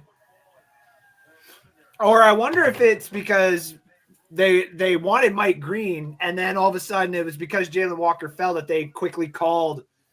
They move back a few spots and still. Or even just called like Kirby Smart and was just like, why is he falling to us? What is the reason? Tell us now where we're not taking your guy, kind of thing.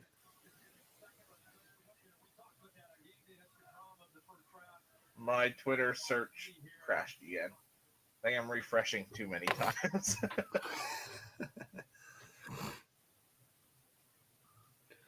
Looks to me. You know, if also I'm gonna just say this right now. If Field Yates is the new the new Mel Kiper, I'm not into it. Yeah.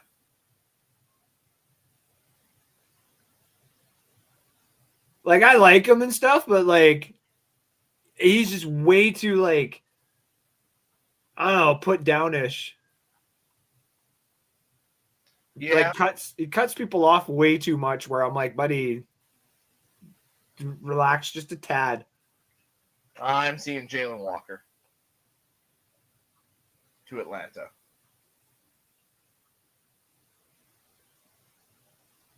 Yeah, that's almost exclusively what I'm seeing now. So yeah, they're staying in state. Well,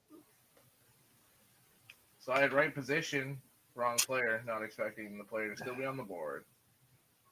not happy. That's where I understand. I wonder if the Bucks were calling Miami, being like, "Bro, trade with us." Yeah, maybe.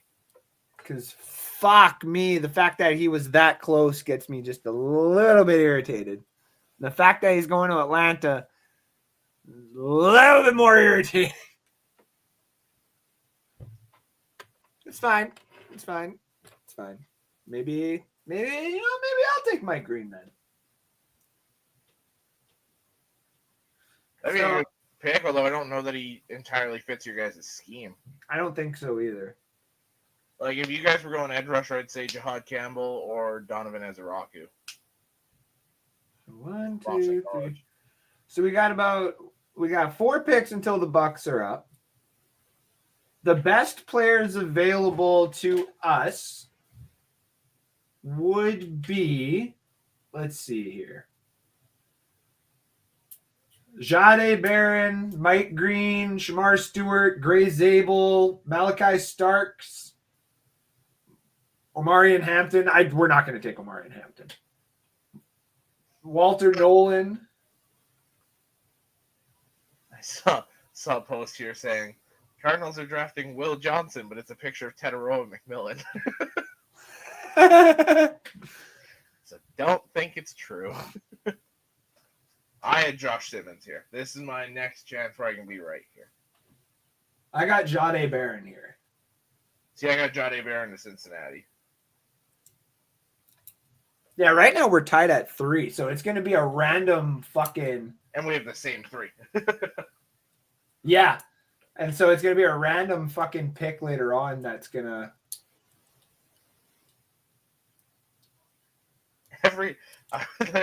There's one account that's saying every team is drafting Shedeur Sanders. Like I saw the 16th pick, the Arizona Cardinals are selecting Shedeur Sanders. Saw it with Arizona and Indy and Miami and Dallas. Okay, so right now, all the players for offense that have been taken are Ashton Genty, Travis Hunter, technically, Yeah.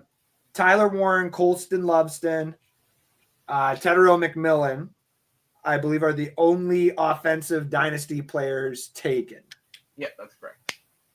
So as of right now, I would have, and Loveland went to Chicago, so that means there's 2 tight ends there, so that's not good. But he'll be the tight end one. You don't draft a tight end at 10 for him to be tight end 2. Well, I mean, Cole Kmet was drafted at what position or what 10? He was drafted. No, he was maybe in like the 4th round. No. Yeah. Was he? I thought no. I could have sworn. Hold on. He was not a day 1 pick. I could have sworn he was. Give me a second here. Where the fucking? Oh, it was a second. It was a 43rd overall pick. The 10th pick in the 2nd round. Yeah. So we're both like we're in the middle. In the middle. Right. Yeah. Okay, so I'm still going. Tyler Warren would be 3rd right now. 4th would be I'd still go Cam Ward, and then Colston Loveston, and then Travis Hunter. As of right now, I'm just putting him at the end for now until we really talk about this because, like, it's so fucking difficult to really point out where he's going to go. Tight end for Chicago. Travis Hunter's the wide receiver, cornerback for... Pick is in for Arizona. Jahdae Barron. Jahdae Barron. Probably not, but we can hope and pray. I've seen 1 Will Johnson. Actually, you know what? To the fantasy gods out there, to the sports gods and stuff, if I have to lose to Alex this year in this in order for me to win the Dynasty Championship finally, you know what? I'm okay with that. I'm all right with that. I just want that fucking... Walter Nolan, too. What's that? I'm seeing Walter Nolan now as well. Yeah, Walter To- Nolan is To the Cards? That's a good one, though. That's a very good pick. I don't fucking hate that at all. They tried heavily on the defensive tackles in free agency and struck out on all of them. Forgot about that. What's that? They tried heavily for all the top D tackles in free agency and missed all of them. That's true. I That forgot is about true. that.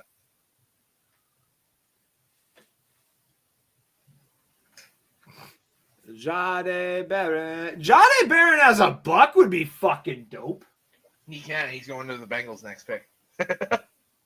No. That's Shamar not- Stewart. Listen, Shamar Stewart and not Aiden Hutchinson, sorry. Trey Hendrickson. Trey Hendrickson on that same like line. Ugh.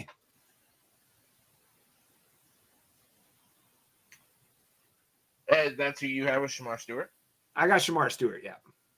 See, and I think both of those are extremely realistic. Yeah. I could also see Will Johnson. It's Lol, the Depends. Cardinal fans just like not reacted. They're like, who the fuck? What? Yeah, That's not a corner, wide receiver. yeah. That's make not offensive line. that's not what we thought.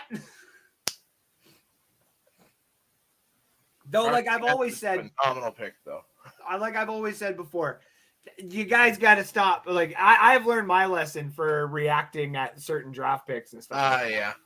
Like I was the one who was like, yeah, we took Vernon fucking Hargraves. Like we did it, Yeah. not you. We did it. We took the hometown kid, and he was gone within 2 years.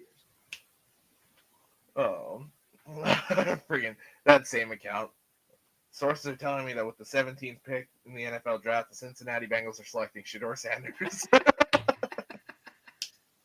The account is literally named Smeagol Fan. I just that account's my favorite for the night so far. That's so good. Oh my god. Now I'm like, so for the Bucks and stuff, we are a couple off. Ibuka is still on the board, which I have been told is another one that could surprisingly go there. Mm-hmm. I don't think we need a Derek Harmon, but that would be kind of cool. Him and Vita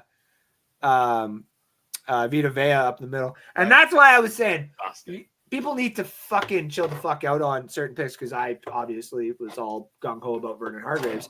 And I even remember being like, Vita Vea? Like, do we need a defensive tackle? Newsflash, ladies and gentlemen. If you go look at the stats, one of the best teams against the tush push is the Tampa Bay Buccaneers, led by a defensive tackle by the name of Vitarius Vea. I used to know how to say the full name, and I'm not even going to attempt it right now. Yeah, I was like, you were about 50 syllables short. Wait, fucking. Oh. Yeah. Exactly. Yeah, too many. Kim tried it one time. She's like, Hawaiian? I love Hawaii. She wants to take me to Hawaii one day. And I'm like, yeah, well, if I could drive there, I would. But you want me to do the two things that I'm like, fuck, man. You want me to boat there? Like my ancestors? Why the fuck would I do that? Boat there or fly there? Boat. I would very much rather boat. I don't get me wrong. I would probably do that. But I'd also, like, my biggest fear would be me like getting drunk or like stoned and like going for like a late night walk on the fucking thing, and then like a bump or a wave happening and me going off the side. Like I would just then be in the water, just like still being like, you know what? Kill me. I don't want to be in here at all. Yeah. And then I put my head underwater and it'd be like, oh, look at the size of this fucking shark. This is gorgeous. Because this is the one place. What? You wouldn't see it for too long. No, that for fucking sure. I'd be gone. Yeah. But I get it. People are like, Andrew, it's like 8 hours to Hawaii, 9 hours maybe at most. Like, depending on, like, if you get to Vancouver, like, the flying's not that bad. I'm like, any flying's bad. In my opinion, you not see what the fuck the States is doing right now? They got the fucking pilots, they're drunk as shit. Yo. People are fucking opening doors. Bengals pick is in. Like, people are honestly just randomly opening doors. I don't get it.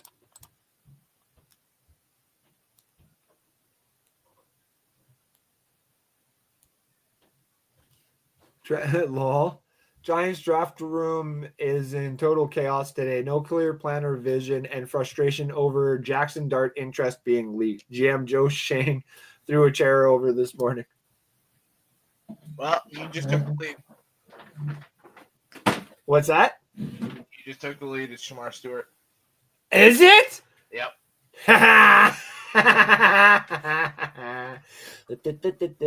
I thought you said I just took the lead because I just saw that the Leafs took the lead, and I was just like, the fuck, dude?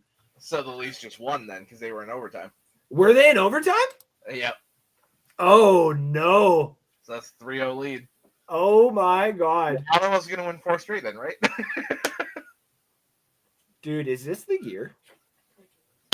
For them to make it to the second round? Yes. Nah, dude. Like, No. Stop it. is this the year? No. Is this the year No, that... because then that means the Cowboys are going to win the fucking Super Bowl too. You know they're happening at the same damn time. So That, I mean, yeah. Yeah, and then the Yankees would win the World Series. It'd be like a rematch, Yankees versus Dodgers, and then for some odd reason the Yankees pull it off. Like, okay. gross. It'd be to hear I stop watching sports in general.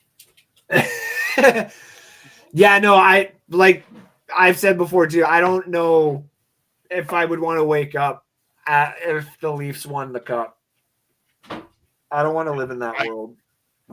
See, here's the thing. I know I wouldn't want to. I don't know. That's the thing. I have family members that would literally they would message me every day. Mm-hmm. I have a family member that has told me that I will message you every day and to just say hi from the Stanley Cup champions Toronto Maple Leafs. Or be like, oh, just to let you know, it is 12 degrees in the wonderful province of the Stanley Cup champion Toronto Maple. They got this whole thing fucking planned. They're like, you want a fucking trip for all those years? Bitch, we're going to make every day a living hell for all of you. Yeah. And I'm like, oh, I'm aware. I am aware. I don't want it. Who the fuck is on stage for the Bengals? Like, can you just do the fucking pick already? In the 2025 NFL Draft, the Cincinnati Bengals select Shamar Stewart, defensive end, Texas A&M. That's right. That's right. 4-3.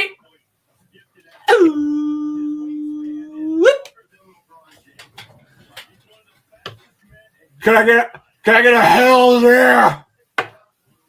Not this time. Can I get a shit? I hit that woman.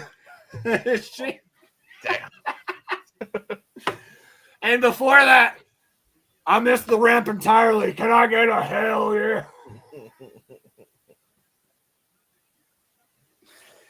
And then, I gotta give Paul Heyman credit when he goes on Pat McAfee's show. It's just, Well, that was hilarious. that was awesome. That was So good. Pat's like, I didn't say any of that. Like, what Yeah, do the you- fuck. like- Yeah, I'm sure you didn't, Pat. Yeah. Just like you didn't say anything. You had the Stone Cold Steve Austin shit in your hand. You're basically a comedian. You like to make fun of Dan Orlovsky and all these guys. And you were handed a whole bit on Stone Cold Steve Austin at WrestleMania, essentially, and you didn't touch it. Nothing says you are such a suck up to these dudes, man. And that's why, everyone's expendable if I ever get that famous. I don't give a fuck if I'm having drinks with Stone Cold Steve Austin. Buddy, you missed the ramp. You've done so many WrestleManias and shit like that. You missed the ramp. And then you drove around the thing and you crashed the thing and then you tried to act like it was nothing. with like a cell kind of thing. Fuck, hey, props to you. You're a veteran there, but man, I don't know about that. Talks of Seattle trading out. With the Bucks for fucking no reason whatsoever. Because I don't really know.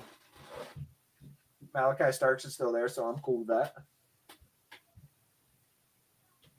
I'm seeing that they're looking both just to move back in the draft or trade the pick for a veteran. Doesn't say who that veteran is, though. Can you imagine if they traded her AJ Brown? Ooh. They get rid of DK and for that package that they got, and then they trade for AJ and Sam. That'd be a lot of fun. And Seattle instantly becomes like playoff caliber. Yep. Do they become a playoff team? I don't know. Do they become a playoff caliber team? Yes. They were right on the cusp last year, but anytime you go from one quarterback to another, it's not 100% proven. So, yep. Well, and especially a quarterback that's only really been successful in one offense, and you took him away from that offense. Like, I didn't expect the Buccaneers to win the Super Bowl in the first year. I put $50 on them at the beginning of the year, and I got paid out handsomely. But I did not expect them to. Oh, pick is in. Seattle's picking.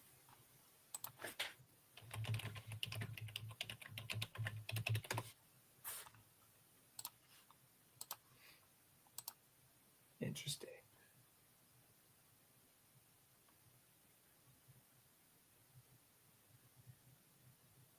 It's probably going to be an edge rusher or something. They need one.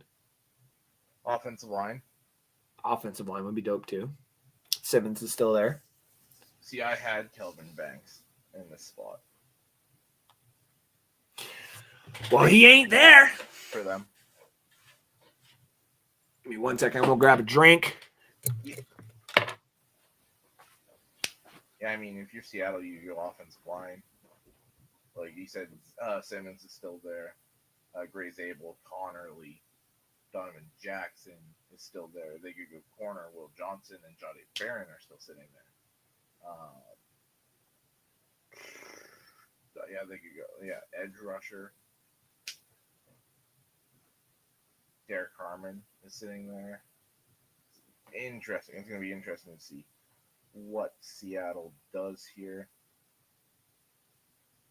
They're drafting Gray Zabel, the offensive lineman from North Dakota State, with the 18th pick. I wonder if that's why they were trying to trade back, see if maybe they could trade back and still get Zabel. But they stay put and take their guy.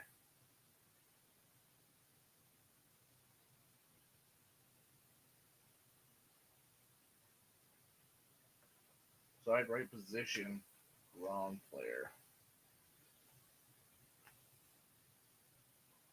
All right, Andrews, Tampa Bay Buccaneers are on the clock. It'll be interesting to see.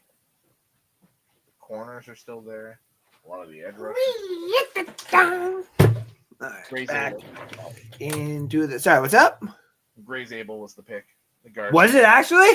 I got 5. I gotta put 5 on it. The one time I was like, no, we don't have to do one because I'm having a shit year. Could have been having a nice creamsicle jersey come my way. No. Wait, did you use Zabel as well? I did. Oh, son of a bitch. I did. I got Gray Zabel. I got 5 on it now. And then if the Bucks take Malachi Starks here. What did I have for the Bucks? I had Jahad Campbell. I'm not going to be mad. I just think we can get Jahad Campbell in the second. And Logo, like I also said with my pick, or with my status today about the Bucks, if we can get Jahad Campbell and Schweizinger from UCLA, that, in my opinion, would be what I would like. Smeagol fan has you guys taking Shedeur Sanders. That totally. I understand one of them probably wouldn't play full. It would kind of be probably like a half and half between the two. But Levante David's only there for one more year. Once you could have, I was saying this last night, you could have Campbell rushing off the edge this year, but during practice learning from Levante David, and then next year drop back into that linebacker spot.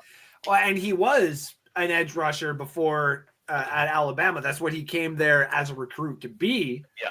And then with the two guys that were ahead of him there being what they were, and I can't remember who the fuck it was now. One went to Houston.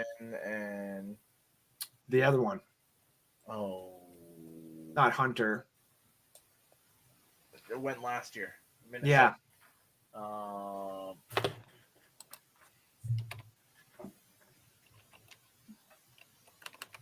Damn it. Yeah. It's gonna bug me too, so I'm going straight to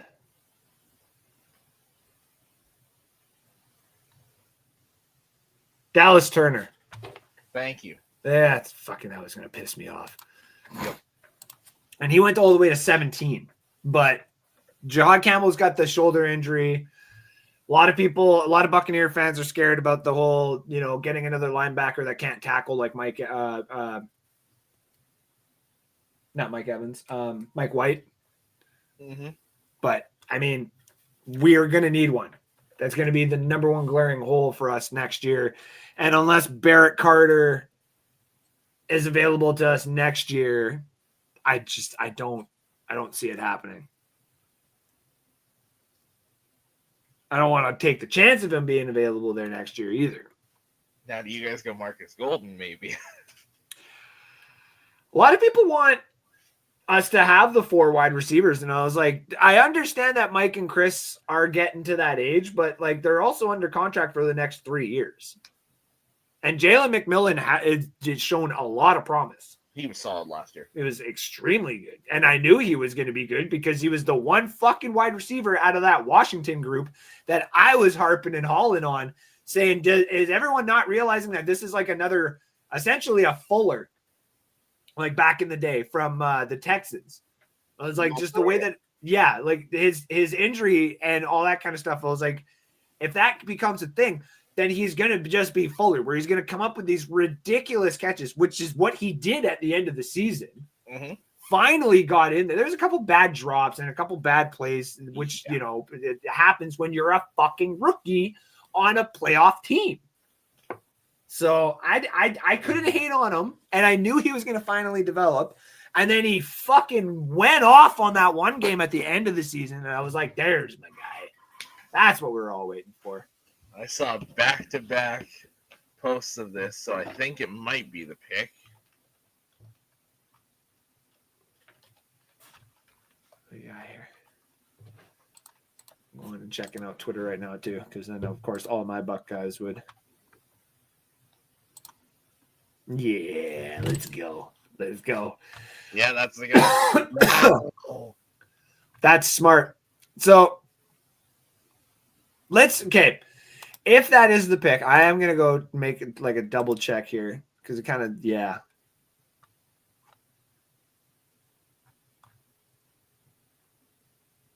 I think that's it. So, you know what? If that's it, I'm going to call it how it is, okay? Yeah, that's the pick. Yeah, that's the pick. And you know what? Fuck to the ladies and gentlemen. Emeka Egbuka, my favorite fucking wide receiver that I've been waiting for the last 3 years, is now going to be joining the Buccaneers probably. Fuck yeah.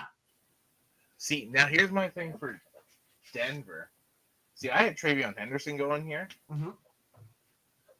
which I think could still very much be in play. But you got both corners there. You could pair Jahdae Barron or Will Johnson with Pat Surtain. Yep. That's disgusting. With the people in your division too. Yeah. So now all of a sudden it's just like, oh yeah, congratulations that you got Brock Bowers and all these other guys. Now all of a sudden you can't pass to them for 2 games a year. Mm-hmm. Man, I'm going to say this right now. I have loved Emeka Egbuka for the last 3 years. Alex knows that I've been harping on this guy for the last 3 years. I've been putting him in my mock drafts for the last 3 fucking years. And the very fact that we get an Ohio State national champion, Alex, winning wide receiver. You're lucky I can't kick you out of the lobby. This is going to be a jersey. This is going to be a jersey that I buy right away. All right. Emeka Egbuka, welcome to the fucking Tampa Bay Buccaneers. Let's talk about the one thing that he brings, which is basically a clone of Chris Godwin. He blocks. He blocks in open field. That's what Bucky needs to get that extra step to be fucking gone for a touchdown. That's what Cade Otton needs to get to the secondary, to get bigger plays. That's what Mike Evans is going to need in order to get a nice clean cut route on a post. Emeka can block. Emeka is going to make so many routes so much easier from now on. Chris can take time off when needed. Or if really needed, on third down, you put Bucky in the back, Mike and Chris out wide, and Jalen and Emeka in the slots. You can take Cade right out of the fucking system. Or you can take Bucky out and put Cade in. But everyone knows Bucky's ability to get out of the back if he can catch it. So we have now got a pretty solid offense going, ladies and gentlemen. We have stolen Emeka Egbuka from the Steelers, because I can almost guarantee you, And potentially the Broncos. and the Broncos, they're all pretty fucking pissed off right now.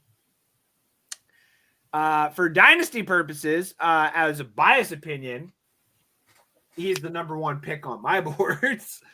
But is when does he get valuable reps? Like when he's not stuck behind Godwin and Evans. it's going to be at least 2 years. If you're in dynasty, if you're looking to find the proper value for this guy, you're going to need to wait.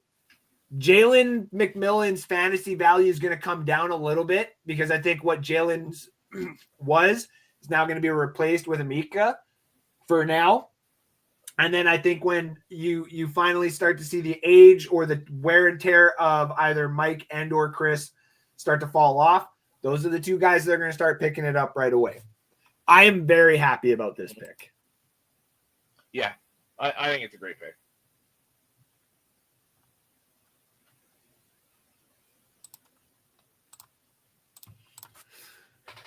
Oh, Chris just messaged me too. Chris, our Cardinals fan, literally just said, "Nice pick, Daniel Jeremiah Adam going to AZ." And I wanted to walk into traffic because I couldn't do a first-round wide receiver in back-to-back years. LMAO, be solid Evans replacement. I have been hyping and talking this guy for 3 years now. So happy he's in Bucks uni. So I've seen 3 different names pop up for the Broncos so far. What do we got? I've seen Will Johnson. I've seen Omarion Hampton. Yep, that's seen Matthew Golden. Golden. Okay, Golden would be a good one there. Mm-hmm. Because if you see the way that ball, Bo throws that ball, a lot of quarterbacks throw it where the ball kind of goes like this. Go up and to the player. Bo's almost does like a weird like trajectory, like it's going up first, like and then coming like down almost like sideways. It's quite interesting. And I think he just needs someone to get ahead of the ball instead of coming back to it. Yeah. And that would be golden. Mm-hmm. Plus, it gives a speed threat to go with Cortland Sutton. I think that would be a phenomenal pick if it happened.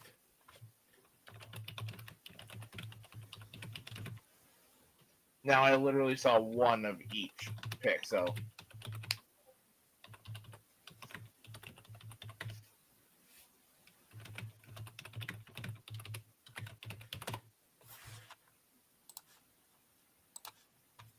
Okay, so what do we got for Denver right now?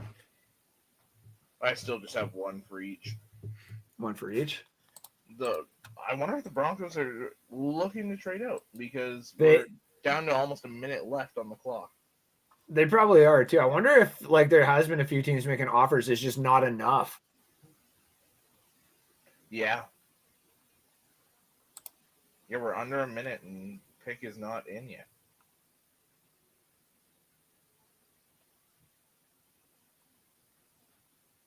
Is it one of the teams trying to trade back in for a quarterback, maybe?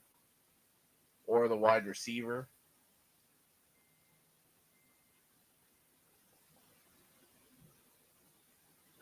Or the corner Broncos pick is in.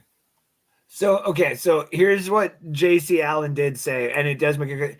He goes, he isn't much of a yak threat, and though he's willing, he needs to do a better job as a blocker, which is true. But what I was basically getting at is the fact that he is willing to go in and block. And if he's willing to do that in college, he's willing to do that in the pros. He is a leader. Mm-hmm. He's a team captain. 1,000%. He's gonna wear a C. I can almost guarantee you he's gonna wear a C. Yeah. Jahdae Barron to the Denver Broncos. What's that again? Jahdae Barron to the Broncos. They got a corner. Nice. Wait, Jahdae Barron. Wait, whoa. Texas corner Jahdae Barron. Okay, Denver. Denver. What are you doing, Denver? Wow. So now here's the interesting thing. With Pittsburgh, do they go short? Are they going running back? Are they going corner? I think of some of the guys left there too, like Nick Skirton is still left available. Derek Harmon would probably be the best. Great fit. Yeah, because they got one guy that needs to be replaced. To me, I had Amari and Hampton here. They just keep using their first round picks just to get like quarterbacks and running backs just to fill in needs for 4 years. See, I don't believe in Jalen Warren as the RB1. So who's there? Yeah. No. Warren right now. No. Because who was the oh god, I'm gonna fuck this up. Who the hell is who's the small running back that they had a few years back before Bell and all that? Are you thinking Drew Archer? No. Around the same time as Bell. Williams for a bit. They had one of the greats. Oh, one of the greats. None of those guys. With Ben. Little fucking Willie Parker?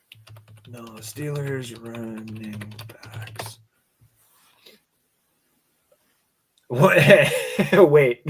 Hold on. The Steelers got Kenneth Gainwell? Yeah, they signed him this offseason. Oh my god, I cannot wait. See, at first when you said smaller running back, I was going to say Kenneth Gainwell. Oh, I cannot wait to have that talk with Sid. Yeah. Really? And you're like, oh, my rushing game is so good this year. I'd be like, oh, I wonder why. Jerome Bettis. That's who I was thinking of. You said small running back in Jerome Bettis? Dude was literally nicknamed the Bus. Wasn't he small? He was nicknamed the Bus. Now, are you saying small as in short? Yes, that's sorry. Oh, That's okay. yeah. That's sorry. Small as in like light. No. I should have said. I should have. Wait. Wait. Hold on. I put. Holy shit! No way. Derek Harmon to the Steelers. Is it? Yep. That's a smart pick. See, I had him going to Buffalo and Hampton to the Steelers. Shit, I'm 2 behind. I'm running out of spots here. And I have 2 trades. Oh my god. This is kind of cool. I'm actually enjoying this for a second here. This is kind of. I was going through the list of the top the top rushing leaders for the Pittsburgh Steelers because I was trying to find the name there. Yeah. Finding out that Le'Veon Bell was only 4th and Najee Harris is 6th for all-time rushing yards for the Steelers is actually kind of funny. And then Najee was only like 70 yards away from taking 5th, which is like that just blows me away. Especially the fact that they were both only there. Well, neither of them were there that long. No, exactly. But it's also funny seeing Ben Roethlisberger at number 29 overall. And so I was going through the list and I was like, this is going to be a cool like trivia. It's like, who's got more rushing yards for the Pittsburgh Steelers? Benny Snell Jr. or Ben Roethlisberger? Oh. And it's Ben, get his guy. And it's Ben Roethlisberger. Wait, sorry, Ben. And oh, Ben, who's got more rushing yards, Ben Roethlisberger or Benny Snell Jr.? That's funny. Okay, sorry, who'd you say? I said, are the Chargers going to go get their guy? Will Johnson's still sitting here. Is Jim going to go get his guy? They do need a corner. Do they get that corner, though? Because Jade Barrett, man, really, like that's a great pick for the Broncos because, like, they know that their games are just essentially going to be pass fucking heavy games. Mm-hmm. So why not cover their pass heavy fucking game? Yep. Now, if you have a run game in that division, like Ashton Gentry's probably going to run the fuck all over that goddamn defense unless they actually have a good front line. But Brock Bowers is not going to get any good passes thrown his way against that team. Oh, yeah, no. I mean, unless they actually put Patrick Surtain on a tight end, but I don't see that happening with Jacoby Myers out there too. So who do we got left? So we got the Steelers just made their pick. Yeah. So Chargers, Packers, Vikings, Texans, the Rams, Ravens, Lions, Commanders, Bills, Chiefs, and Eagles. So how many picks are we away from the end? From your Lions here. What are we at? 1, 2. 7 picks from now will be the Lions. So we got 7 picks to the Lions. Who are we thinking? Who we want? I want Donovan Jackson, the offensive lineman from Ohio State. I want the guard. Okay. We lost Kevin Zeitler to the Titans, and Graham Glasgow, in my opinion, played like shit last year. So I want Jackson there. The defensive ends, there's still plenty of them, so I'd be happy with any of them. Green, Scorton, Pierce Jr. I from all the shit that I've heard, I don't want Pierce Jr. on any of our buddies' teams. Let him go to the fucking Eagles, for crying out loud. See, but no, because that's when he's gonna fucking figure his shit out and be an all-pro every fucking year with 15 sacks. So now here's a question: what if, just for the odd chance, Malachi Starks is there? Do you take him? And play him where?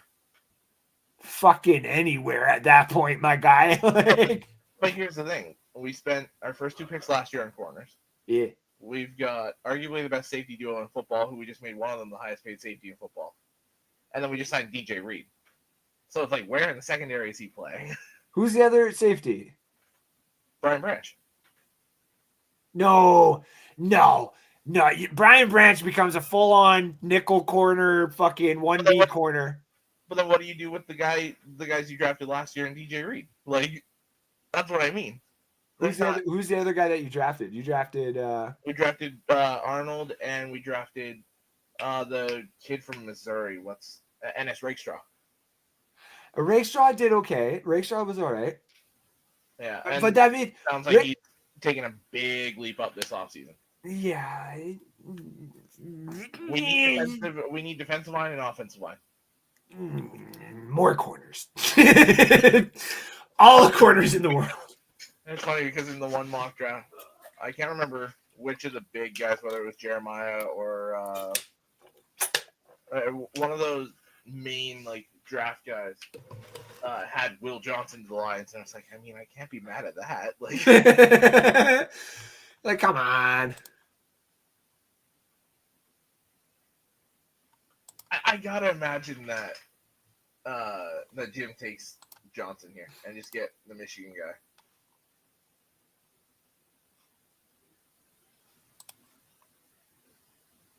I mean, Now, see, I can already X out one pick because I don't think Cleveland's going to trade to 24 to get Shedeur Sanders. So I was going to say the only ones that I can really rack up now is if Chicago trades up for Simmons here, or if Will Johnson goes to Green Bay. And then I guess from Dart all the way down to James Pierce from the Rams would work, but like I kind of want you to get Matthew Golden now. Like that's who I'm hoping you guys get. I'd be okay with that. Like if I can have 4 wide receivers, why can't everybody have 4 wide receivers? Yeah. Well, and see, I'm running out of options here because I could have the Packers take Maxwell Hairston.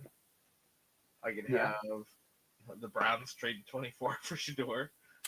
Why don't you take Shedeur Sanders? No. Houston at 25, Josh Connerly. I still have that.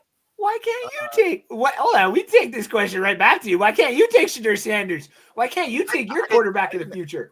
I didn't actually think you guys were taking Shedeur Sanders. I said Smeagol fan wanted you to take Shedeur Sanders. Oh, okay, no, but fair. But I'm just saying, like, you know, No, we have our quarterback of the future. It's going to be 30-year-old Hendon Hooker. Fair enough. I've got Hairston, potentially still Shedeur, but highly unlikely. Josh Connerly to Houston. I had the Giants trading to 26 for Jackson Dart. And then I had Booker to Baltimore, so I'm out there. I had Donovan Jackson to Detroit and Will Johnson to the Commanders, and then 30 to 32, I'm already out. Shit. Because I had Harmon to Buffalo, Shamar Stewart to Kansas City, and Grace Abel to Philly. Shit. So realistically, if the trades don't happen, I have 4 picks left and I'm down 2. So it ain't looking too hot. Although I do feel really good about the Donovan Jackson to Detroit pick, as long as he doesn't get picked before. If he's still sitting there, I think we take him. Yeah. I mean, fuck yeah, you kind of just need some more. Need more picks. I need more defensive line. See, the defensive line there's still plenty of, so that's why I'd rather go offensive line.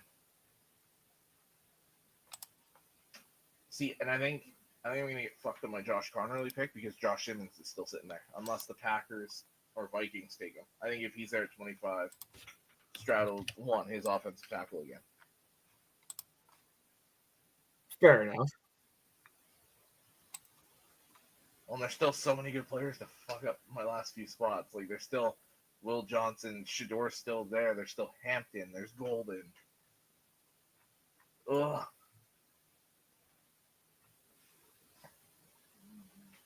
Well, this is by far my worst year. I can tell you that. Yeah, I'm gonna tell you. I didn't want to say it, man, but like I think I'm kind of running away with this one this year. I want to break my record on a random year, though. That'd be kind of funny because my record is 8. 8 was last year. Yeah. And I'm at 5 right now, and I still got a decent amount to go here. Yeah, you got potential here. I do. Chargers still haven't put their pick in yet. No, like I said, I bet you any money a few teams. We're going to find out. It probably won't be right away, but we're going to find out that there was probably some teams that were going to trade, that we're going to get back into the first round, but we're not offering enough. Like Cleveland got a first round pick today, and teams are probably like, I need at least a second. And other teams are like, I'm not giving you a second. Mm-hmm. I'll give you as many damn third round picks as you want, but you're not getting a second.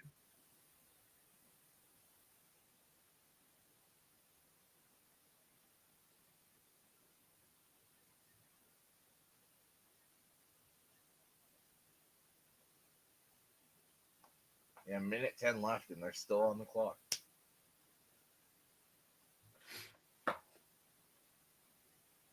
There's a lot of different draft like parties, I guess you would say, going on here. Mm-hmm.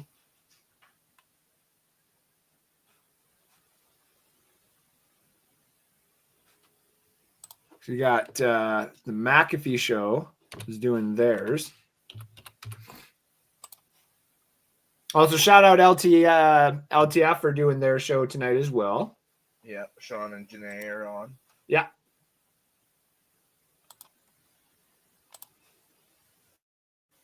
I have to imagine they stay on at least until Washington gets picked.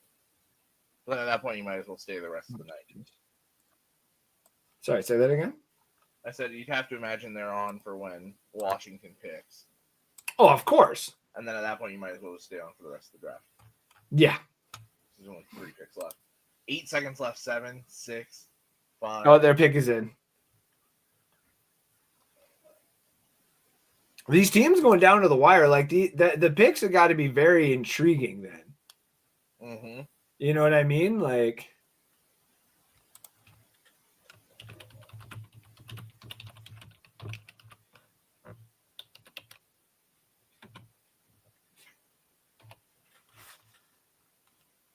this went over to Sean Spencer's live and said, shout out from NSD. To me, it's either Will Johnson or Omari and Hampton here. Omari and Hampton would be a good pick, but I also like they got Gus Edwards. They got It's Omari another one. Hampton. Sorry. It's Omari and Hampton. Is it Omari and Hampton? Nice. Which keeps my Will Johnson to Washington pick alive. Gives me another life here. That's true. That's true. Is that okay? Hold on. Can you only get one? Nope. No. So Okay. I can get Maxwell Hairston here. Okay. I can get Shedeur Sanders in a trade to 24. Okay. I can get Josh Connerly at 25. Okay. Houston. Jackson Dart to the Giants at 26 in the trade. Okay. Donovan Jackson to the Lions at 28. And Will Johnson to the Commanders at 29. Fucking 5 6 left. Fucking A. Now 2 of those are trades. So realistically, I probably only have 4 left.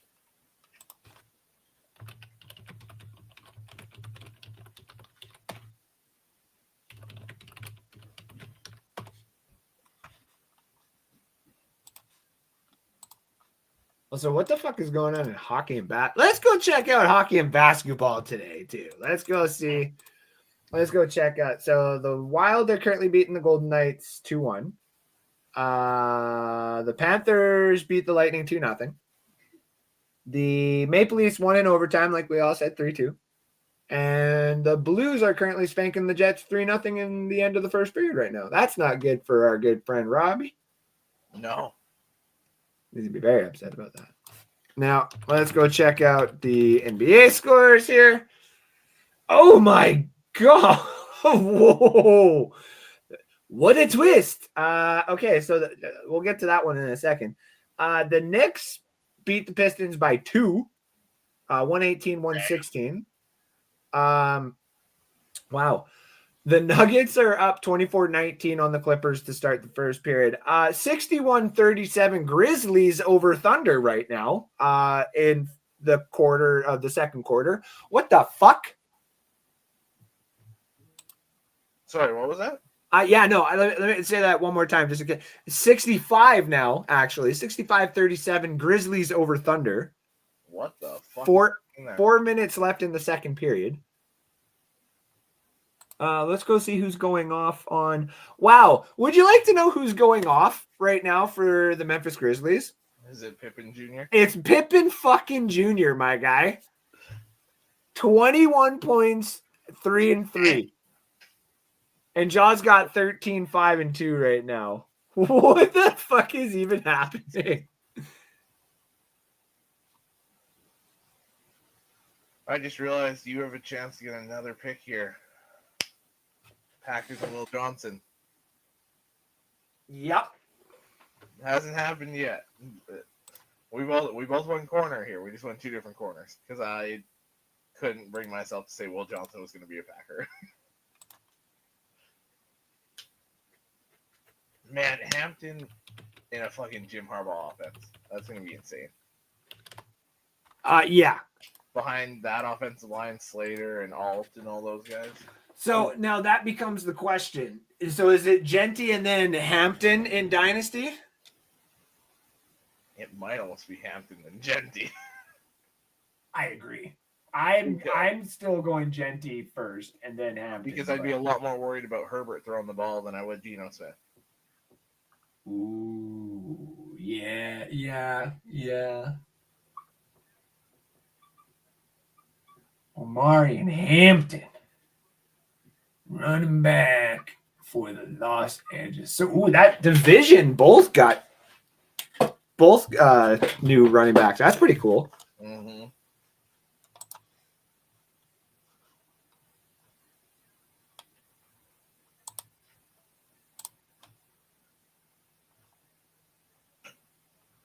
Don't take Will Johnson, Green Bay. Please don't take Will Johnson. Oh, not even for this. here's a big one, too, that just came in. This is basketball news. Golden State's Jimmy Butler has been diagnosed with a deep glute muscle contusion. And his status for Game 3 against Houston is in serious jeopardy. Yeah, it's going to be how he can handle the pain. Yeah. A fucking contusion in your ass, dude? Fuck me. That's got to hurt. Mm-hmm. No thank you whatsoever. As a person who had surgery down there, I don't wish that shit upon anybody. No fucking thank you. If you're Green Bay, Yep. could they go edge rusher? There's still plenty of those guys on the board. More than we expected. Say, like, Mike Green. I think he fits what they're looking for. Even someone like Nicky Munwari. Just someone that's kind of out of the realm now, I guess you would say, or even Malachi Starks would probably also be a good fit here as well. I mean, they could shock the world and take a receiver in the first round of Marcus Golden. They could shock the world and go Shador Sanders.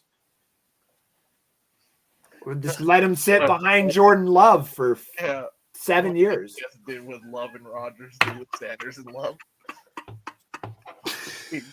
We're going to do this for the rest of our lives, Packer fans. Oh, shit. You know what I just realized? Forgot. Najee's also in LA with the Chargers. That's Najee and Omari and Hampton. That's your running back room there. Oh, wow. Okay, so never mind. Hampton goes down a couple for me. Yeah. For now, anyway. Now, see, Najee's only on a 1-year deal. Yes, but, I mean, so for right now, I'm going to go McMillan. And then Hampton then. Because Hampton will be good for the year after then. But if you're looking for one of the rookies to produce, like, right off the bat, it's probably going to be Genty and then McMillan. I'm seeing Phillies in talks to move up to 23 here. Well, yeah. They also need a corner, and I could see that being Hairston. Sure. Why is there a pit in the middle of the draft now? Oh, that's the okay. That's their okay. That's actually kind of cool. That's pretty sick. You imagine being at the draft knowing that, like, if you got there early enough, you could literally stand, like, right at the fucking podium where the big guys are going to be? Mm-hmm. How hilarious would it be for Green Bay to trade out of the first round in the draft that they're hosting? How many Green Bay fans would lose their shit? I wonder if that's what the owner... Well, and there's no real ownership to... It's the city that owns the Packers. Calling the fans, hey, guys, are you okay with this? Yeah. That'd be so good. Oh my God! Wow. Estimated population of Green Bay is 107,000. Estimated population of the draft 125,000. Yep. Jesus. Ooh. I just thought of a really good fit for Green Bay. Donovan Ezaraku. Their defensive coordinator was the Boston College head coach. That's right. And the pick is in. The head coach of the DC or what, but that's a great fit here. Ezaraku, yeah. And that's the one that Sean Spencer was talking about, being like, is he going to be a first-round pick? And he's kind of just been fallen out of it, if you know, Mhm. like a little bit here and there. So Holy shit. It's looking like it's Matthew Golden. It looks like they finally took a receiver in the first round. what's that? They took Matthew Golden. They took a receiver. They took Golden? Yep. Damn. That's a stacked wide receiver room. Like, even if someone gets injured, like Wicks and fucking oh, who is it? So it's Wicks and Wicks, Watson, Dobbs, and okay, wait, hold on. Wicks, Dobbs, Watson. Watson. That was the other one I was thinking of. And And then they had Jaden Reed. Reed. That's the other. So there's like 4 right there who were all like semi okay, and now you add Golden as kind of like your number 1. Okay, well, at least Will Johnson isn't a Packer. I can sleep tonight. But he might be a Viking. No. You were like, Andrew, I was just laying down. You son of a bitch. And here's the thing. I put the trade there, so I keep forgetting that Minnesota's got the fucking pick. Yep. Oh, no. Why do you have to buddy. remind me of that? Yeah, Come on, Philly, trade up. Come on, Philly.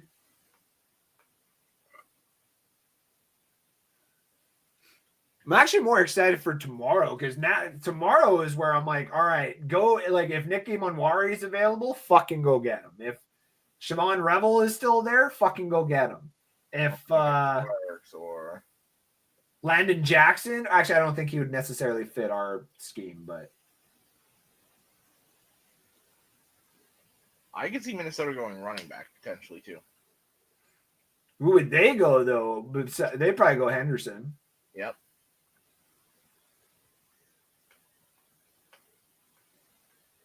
Don't they? Well, I mean, Quinshawn would. Oh no, I think Josh Simmons. They need offensive line.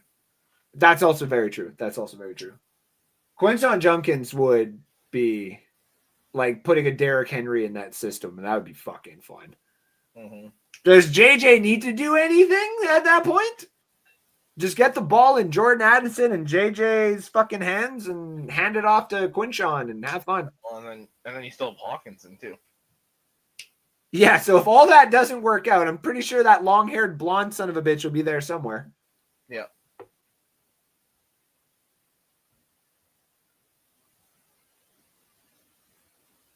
I love that they waited till they were in their own city to finally draft a fucking first-round receiver. Why not, though? Like, it makes sense. Last time was 2002. That's a long fucking time. My brother was a year old.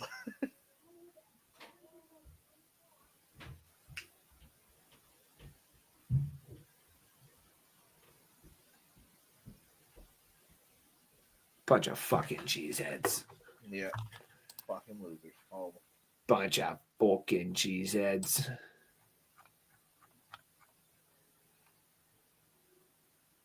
Yeah, they got a nice big kick out of that. Yeah.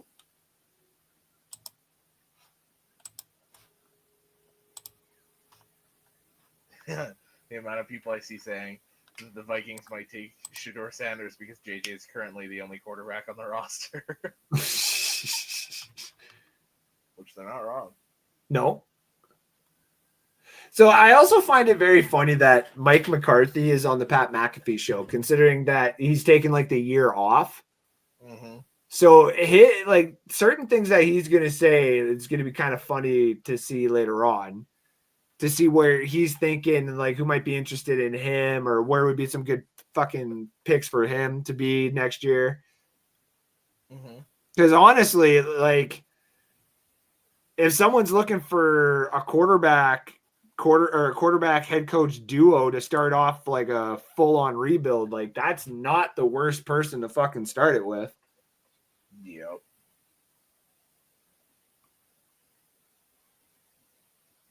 This guy was playing at Texas and he's walking down the fucking tunnel like, oh, cool, I got to play in the cold out here. Cool. Yep.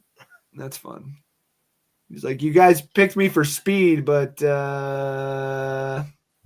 know how fast I'm going to be going out here, man. According to Smeagol fan, The Vikings are drafting Short. This whole entire time they were looking for that one other quarterback to put in their quarterback room. That's fucking hilarious. That'd be very funny. Fuck that. A+ for Mbuka.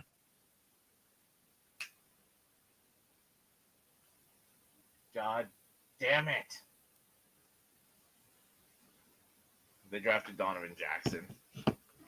They did. Fuck's sake. That's a good pick, though. Like, let's be realistic. That's a smart. Fucking stolen from us. Yeah. Oh, that was the one guy I'd fucking locked in on today. Was Donovan Jackson to be a Lion. And now he's gonna wear that shitty fucking purple.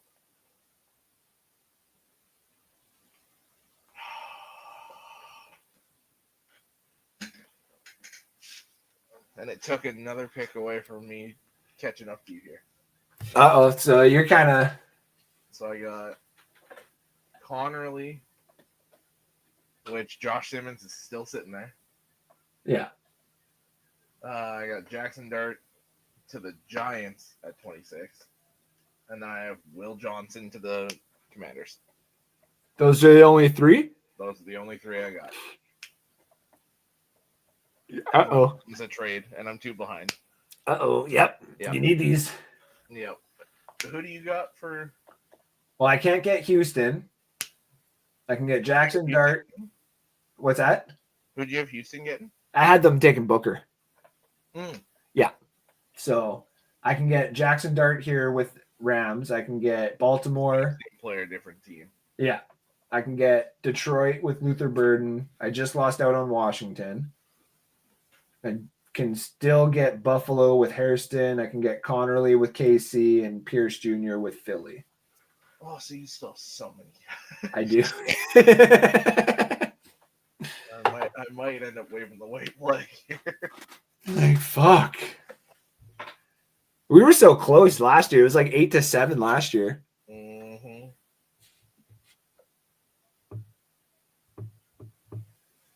Chris was saying he wants Will Johnson so bad. Yeah, he's been talking to me about that pretty much all offseason. Yeah, that would be a smart one. Mm-hmm. I could see a team like that trading back in to try and get him.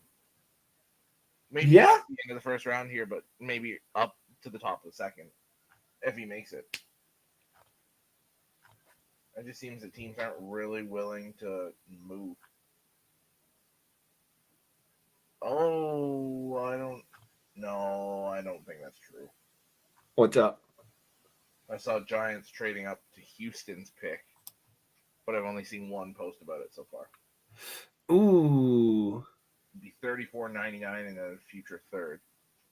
Ja is out of the game as of a minute ago. Uh-oh. Yeah, he took a hard hit on his hip. And I think that I don't know if that was an intentionally dirty shot that the Thunder just did, but these pictures do not do justice at all. I'm watching the video right now. Let's just take a quick look at this. Dort. I don't know about that, Dort. That's a little dirty.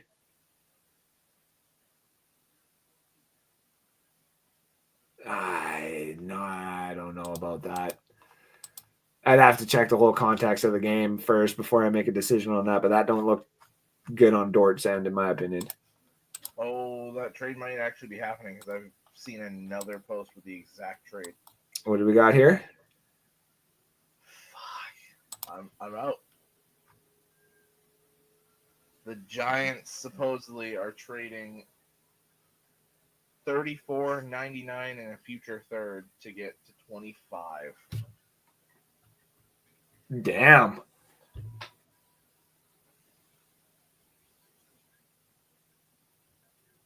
Yep. Shit, you win. So I can't get there. And obviously they're not going to trade to 26 as well. Yeah, you win. I can only get Will Johnson to the Commanders.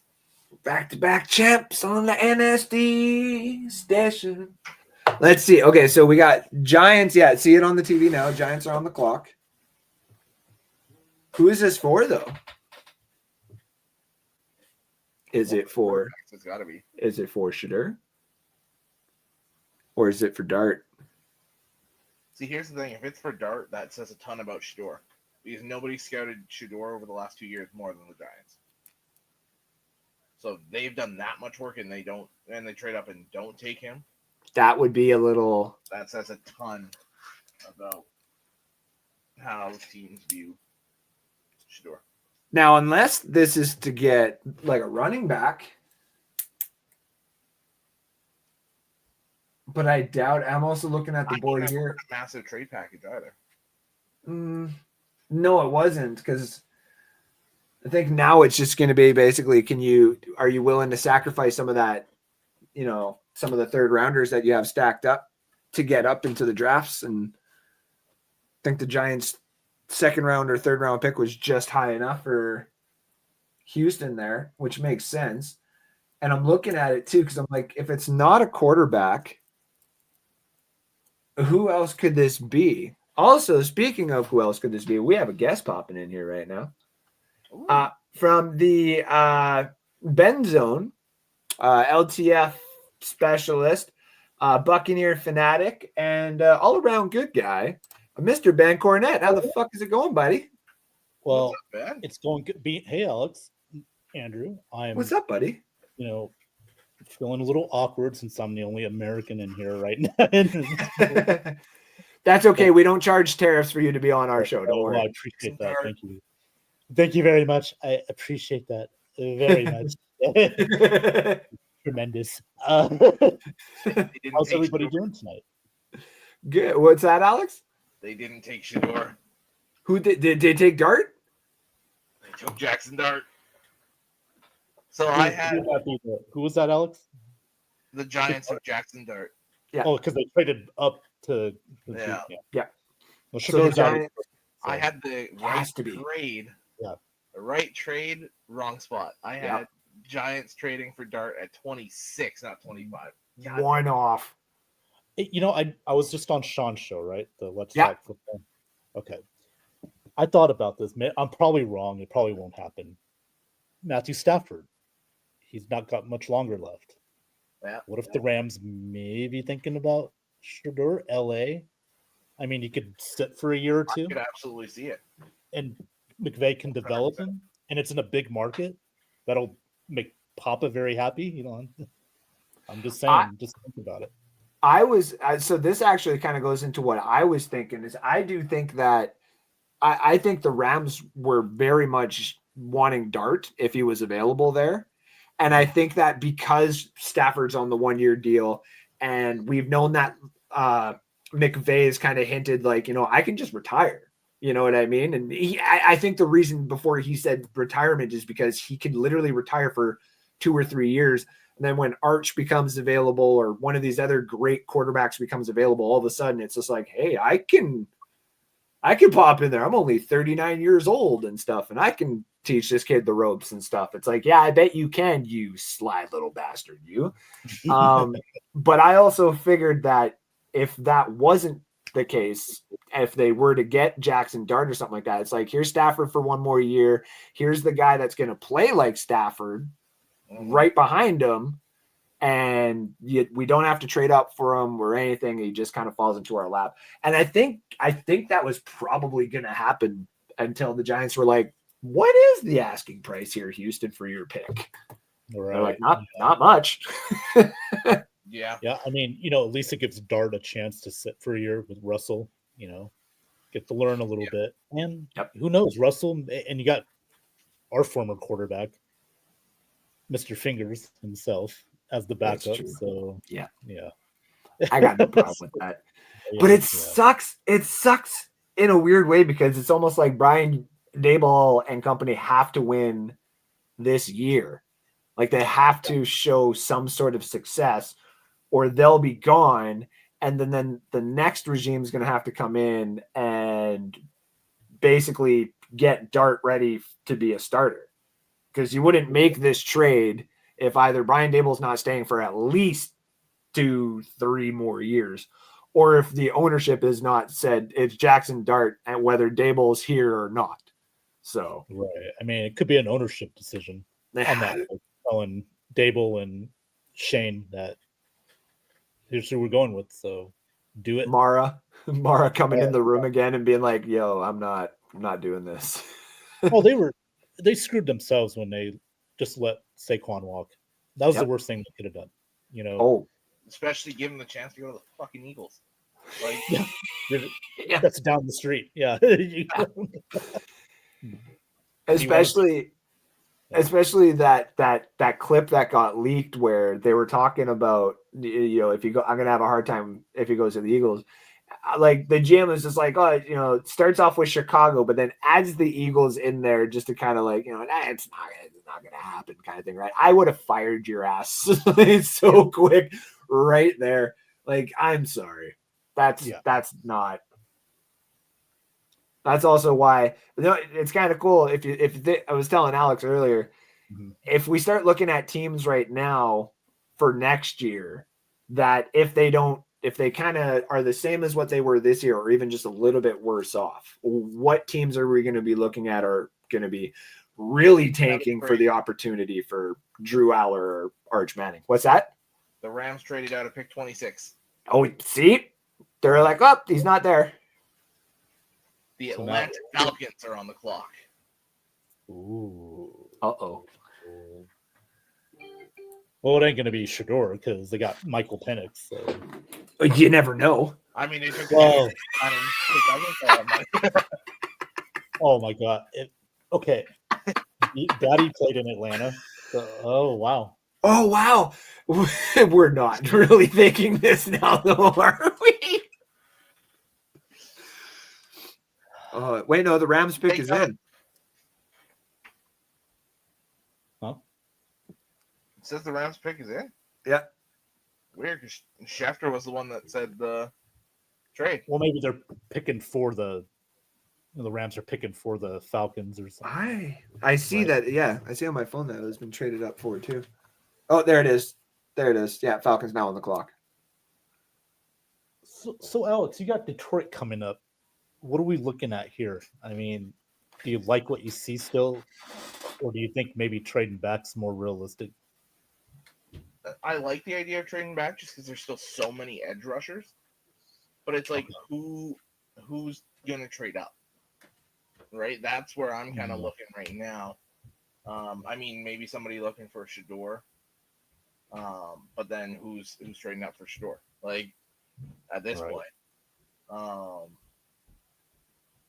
Yeah, I don't know. Oh, this is. If I'm looking at the board now too for Atlanta, this is probably something like Nick Scorton or Landon Jackson or something like that. Double up on edge rusher though. I think. Why not? I think they're going Will Johnson. They need a corner. Harrison then, because if you think about it, if the Bucs just got Mbuka, the Saints just 5th-year option to Olave, and Carolina just got a brand new. Mine is like Will Johnson's good at coverage, but like in my opinion, Carolina just needs someone with speed right now. Yeah, and Harrison's got speed and good coverage too. Well, he was one of the 3 I wanted. You know what I mean? I agree. Yeah. Don't get me wrong. I actually like the Ibuka move. I do. Because Evans did this last year. Okay. Godwin may not start the season because of the injury. There's rumors out, Bulls was kind of like saying we'll see what happens. Didn't sound like a very confident, answer. So, but holy shit. Hairston was one guy. Donovan, the Boston College edge rusher, I would have liked that. It's a rookie, yeah. And then Jahad Campbell was another guy I would have wanted to get. Still think we can get him in the second. Here's my thing. I can see Detroit picking him. I could also see that too. Alabama guys we drafted the last few years. Also true. Who's Atlanta taking? So I've seen it could just be the back-to-back post. No, it's not. They doubled up on edge rusher. James Pierce Jr. Oh shit! Oh, wow. Schomburg, thank you for tuning in. Think about it. Ibuka makes sense because of age. So we were talking about this too. It's not necessarily just Evans's age. It's the combination of Godwin's injury and Evans's age.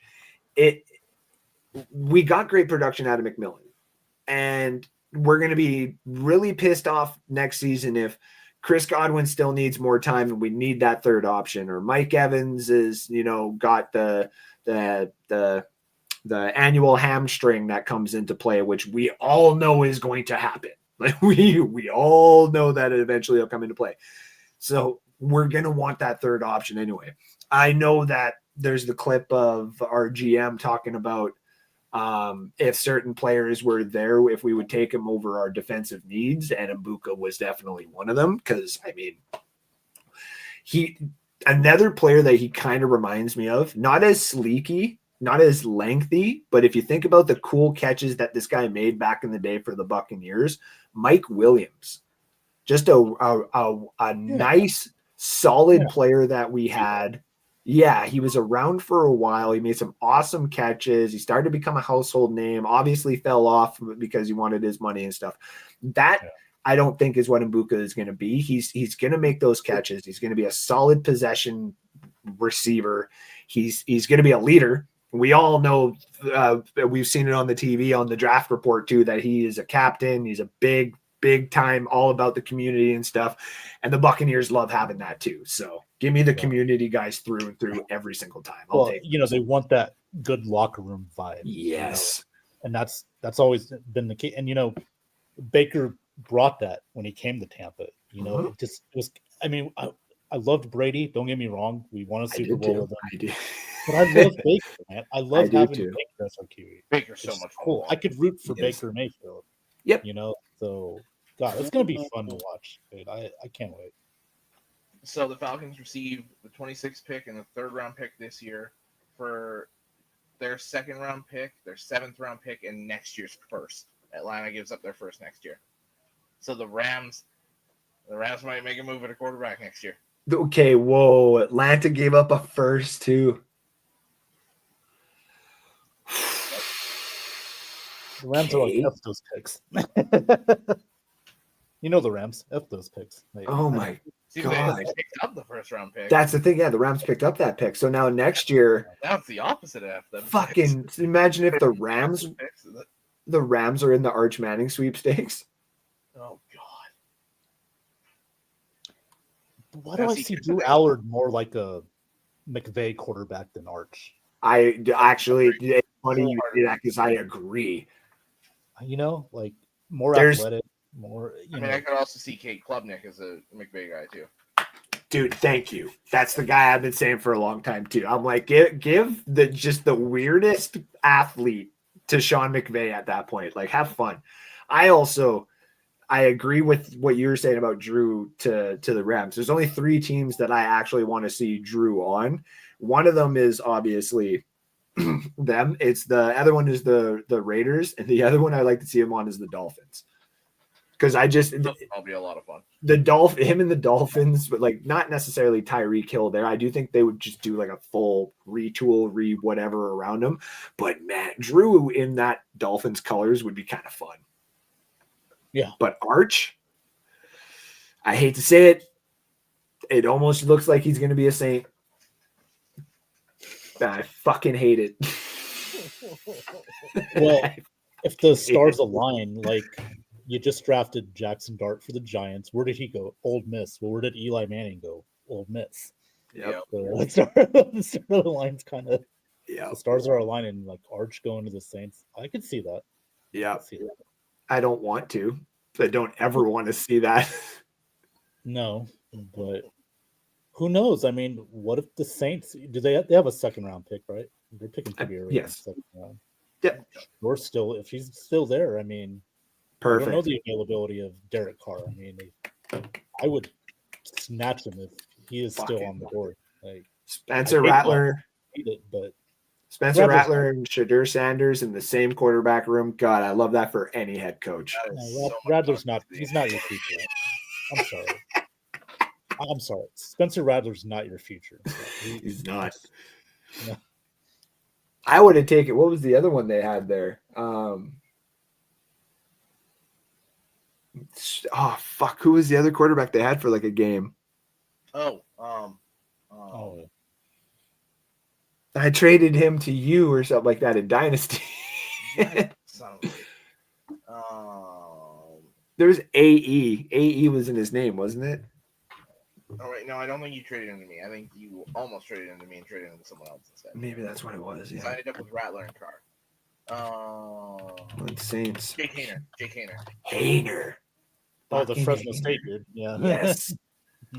Oh yeah, they got Danucci too. They got Danucci. Well, my off the subject, but my Golden Knights are losing tonight, 3-1 right now to the Minnesota Wild. Is it 3-1 now? Last I checked, yeah. Jesus. 4-1. That- Damn oh, it. 4-1. Oh, Jesus. Dude, that's not good. No. God no. You can't Okay. lose to the Wild. What guys? You're Red Wings fans. What? Here. I had I'm them in gonna the play. fucking take them out. Is it a rebuild time? Or what are we? No. March takes us out every fucking year. Ah, We suck in March every year. every fucking March. Every March, man. By the way, Ravens pick is in. Is it? Will Johnson. Malachi Starks. Oh, I would have went Will Johnson, but hey, okay. wow. See, I wonder what the hell Detroit's gonna do now. Because you've got like Mike Green is sitting there. How did Mike Green fall this far? I don't know. Well, there were some character issues from before he got to Marshall because he was originally at Virginia. Shit happened there. He left. Oh yeah, that's right. That's right. So it could potentially be that. That's why I thought James Pierce was gonna fall out of the first round, is because I thought his. Character issues. Well, and then he ran a fucking 4.340. Yeah. It's like, I'm sorry, you beat women but run a 4.340. Yeah. Welcome to the NFL. Welcome to the. Anyways, you got like Mike Green sitting there, Jihad Campbell sitting there. That's such a bad joke, and I love it. Yeah, it was awful. We don't condone any of that, obviously. We're just taking a shot at the NFL for a Ray Rice situation. Yeah, the Jihad Campbell. I think the torn labrum might have slid him down a little bit. You know, not being ready I to can't start. take him at 28. I'll say that much. Think the Lions will? I Well, can see it. I think it's him or Mike Green. Josh Simmons is still sitting there, the offensive lineman from Ohio State. Yep. And then it would be a very Lions thing to just go best player available and take Will Johnson. Luther Burden. Mhm. Luther Burden. Just have some fun with that A offense. slot guy, though. What's that? To me, he's too much of a slot guy at the NFL level. We've got St. Brown. That's the only reason I don't like the Burden fit. Okay, fair. That's fair. Well, let's start thinking. Let's start. So yeah, Donovan Jackson's gone. I know you hated that. Yeah, that fucking sucked. Ezreike would be kind of fun here. Yep. Yeah, I think any of the edge rushers would be a lot of fun. Now I'm just trying to Simmons. Jack Sawyer right here. Stop it. Yes, And not even the Ohio State thing. He's a third round guy. he is. Can we wait a little bit here?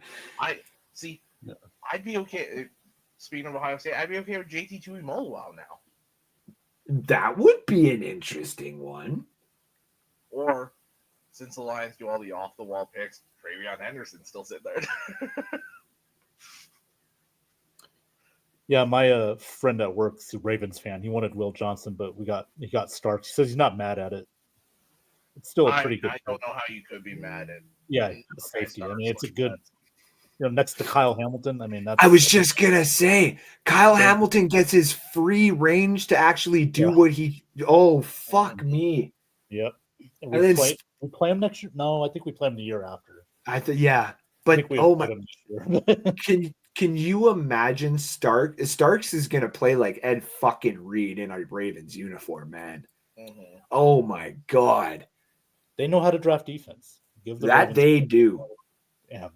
That's probably now that I'm really thinking about it, that's probably my favorite pick so far of this draft right now. Yeah. Is the fact that they just said, fuck it, man. like, oh, you think Cleveland's defense is going to be fun in this division? Think again. Lions pick is already in. You know who's another one I was just thinking of, Alex? Wow. Ariante Ursary from Minnesota would actually not be the worst pick either, because you can move him anywhere on your offensive line.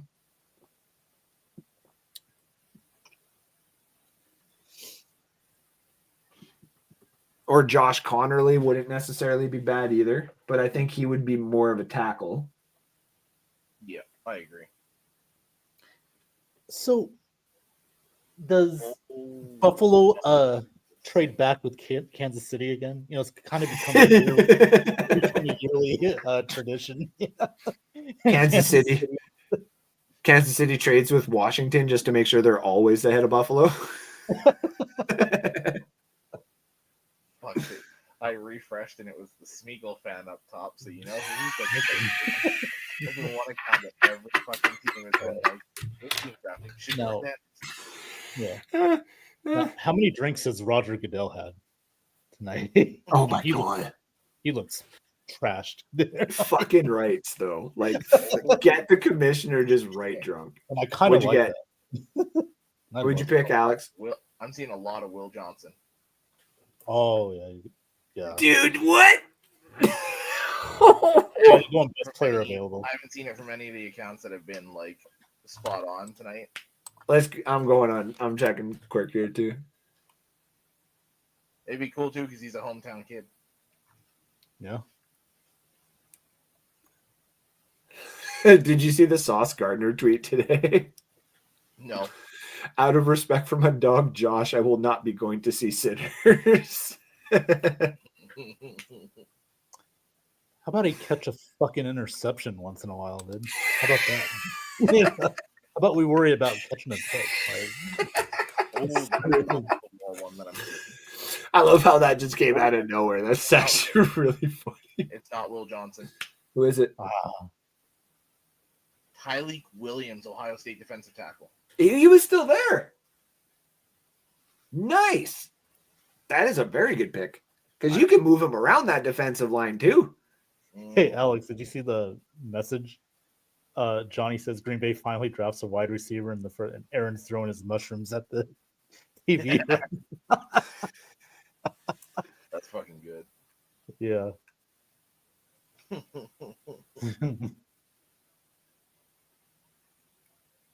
Yeah, I quite like that Tyleik Williams pick because Elaine McNeil's out the first little bit of the season. Sounds like he won't be ready for the start of the season after tearing his ACL in December. And then when he's healthy, then you've got a 3-man defensive tackle rotation of the main reps of McNeil, Tyleik Williams, and Levi Onwuzurike. I really like that. And the edge rushers are still plenty there. Yeah, you're fine. a lot better off now. Mm-hmm. Yes, you may take a slight step back with the coaches leaving and stuff, but you're going to be in the playoffs. I mean, You'll be fine. we were 15-2. It's hard to get that much better. I know, but I'm just saying. I know last year didn't end well, but yeah, it's disappointing. But hey, you'll be fine. Oh yeah. I like Genty to the Raiders, man. It fits. That it does. Over. Mm-hmm. It just fits. Yep. Being here in Vegas, I mean, that was the talk. Genty all along. I still think they need to draft a cornerback, though. They are terrible defensively. There's fucking plenty of them still left. Who, the Bucks? Johnson and Maxwell. Oh no, the Raiders. Yeah. Oh, the Raiders too. They yes. need a defensive back bad. If Revel doesn't go to the Bucks, I want him on the Raiders. He's got the attitude to be either a Buck or a Raider, and I love that. When he was on the Pirates in college. Fucking rights, buddy. Yeah. So my last potential pick that I could have right is still available. Will Johnson to the Commanders, and Sean would lose his. Oh, he was talking about that. I was on the show earlier. He was, come on, gotta get Will Johnson. It's got to be Will Johnson, man. Yeah, I saw your guys' show there. He's got had a big show going on. So fucking Yeah. A. If he's still there, I'd grab him from the Commanders. You need, Forbes isn't the answer, so go get Johnson, man. You need a defensive back. Actually, Atlanta would be a good place to get another fucking cornerback in there too. Because if I'm not mistaken, they got one other. They got one young one and then one. They got AJ Terrell. Yeah, and then the other one is a vet, if I'm not mistaken. But AJ had yeah, a down year, sure. With that he had a down year, I thought. So yeah, I would be looking for a corner, opposite him. Commanders coming up, and fucking Commanders, buddy. I had them taking goals in here, so that's fun. Is we only got 4 picks left. 3 hours into the show. Damn, that's pretty Yeah, good. this truck went by a lot quicker than the other ones. It seems. And it's funny because it's almost like on the same pace as the last one. Actually, now the beginning was a lot faster. Yeah. Well, we had a lot of teams in the late teens, early 20s that took their entire clock. Mm-hmm. Yeah, Andy, Bucks fans, not really. Some are happy, some are not thrilled about going wide receiver, but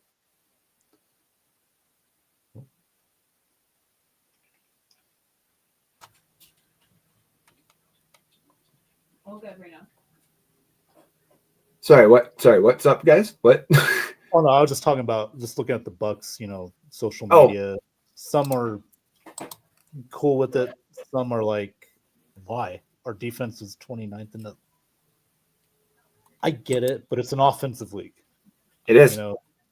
And again, Evans is on his last year. It was not saying he won't be back, but Godwin might not start the season. His injury history, so we could use another receiver. And he was the best player available. So you got to look at it from that standpoint too. With Baker as your quarterback, you want to try to get him as many weapons as you can for that kind of offense that we run. Adding Ibuka to Baker, that's a great combo. Oh yeah. I never even thought of it, but now just thinking about it now, it's like, oh my god, LOL. fun. This is gonna be fun. There's a video. Someone threw a Benjamin to Pat McAfee, and he hits it, and then he goes to hand it to Mike McCarthy, and McCarthy's like, no.